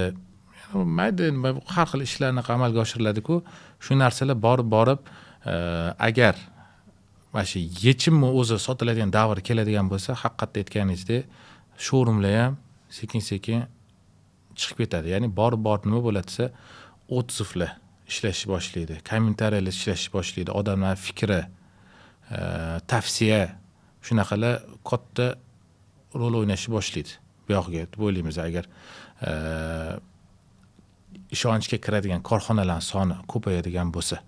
Chunki hozir kunda bor yo'q emas bunaqa faoliyatlar, lekin baribir qanaqadir miqdorda klient nima olayotganini, nima sotayotganini ko'rgisi keladi yoki klientga o'zimni olib qaraydigan bo'lsa, mijozga o'sha qish kunida 24 gradusli haroratdagi uy kerak, to'g'rimi? Lekin unga emasda kotelniga e'tibor beriladi. Kotelni chiroyli bo'lishi kerak deydi. Mana shu noto'g'ri g'oyalar sekin-sekin chiqib ketadi, chiqib ketishi kerak va to'g'ri yo'nalishlar sekin o'z o'rnini egallashni boshlaydi, to'g'ri qarashlar. Chunki Yevropada menimcha shunaqa, chunki hozirgi paytda kotelning kim chiroyli turbasini tarasa o'sha zo'r usta hisoblanadi. Yo'q, aslida unaqa emas. Kam nasos bilan, kam xarajat bilan ertaga kamroq resurs ishlatib turib, uy isitib bergan usta o'zi asli to'g'ri yaxshi usta hisoblanadi. Mana shu g'oyalar sekin-sekin kirib borish kerak. Baribir bu narsa borib shu boshida aytilgan fikrga borib taqiladi, ya'ni ilmini olish bilan sekin-sekin mana shu narsalar yamalar, ya'ni chuqurlar hamma joy qoplanadi. Inshaalloh. Umid qilamiz. To'g'ri yo'lga sekin-sekin kirib boramiz degan bizda taxminlar bor. Faqat unga birgalikda shu aytilgandek aqlchilik bilan erishamiz deb o'ylaymiz. Husan aka, Do'ron aka, rahmat kattakon. Sizlarga rahmat. Bu podkastimizga kelganingizga juda ham xursandmiz va Clemadens jamoasi nomidan o'z minnatdorchiligimizni sizlarga bildiramiz. Ajratgan vaqtingiz uchun rahmat kattakon.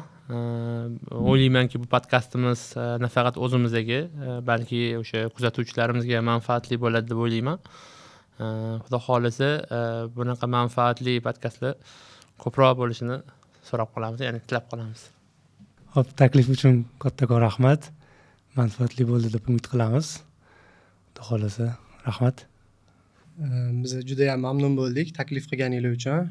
Katta rahmat. Juda ham zo'r g'oya bo'libdi bu podkast tashkillashtirganinglar. Inshaalloh manfaatli bo'lsin, davomiy bo'lsin. Kelajakda yana ham zo'r bir mavzularni ko'tarishinglarga tilakdoshmiz. Do'rna akam aytganlaridek, kelasi sonlarimizda, kelajakda podkastlarimiz qiziq bo'lishi uchun va hammaga manfaatli bo'ladigan mavzularni muhokama qilishimiz uchun sizlarning ham yordaminglar asosiy muhim rol o'ynaydi. Shuning uchun qo'shimcha takliflar, qanaqadir savollar bo'ladigan bo'lsa, kommentariyada qoldiringlar. Albatta, fikringlarni ham yozish esingizdan chiqmasin. Rahmat kattakon.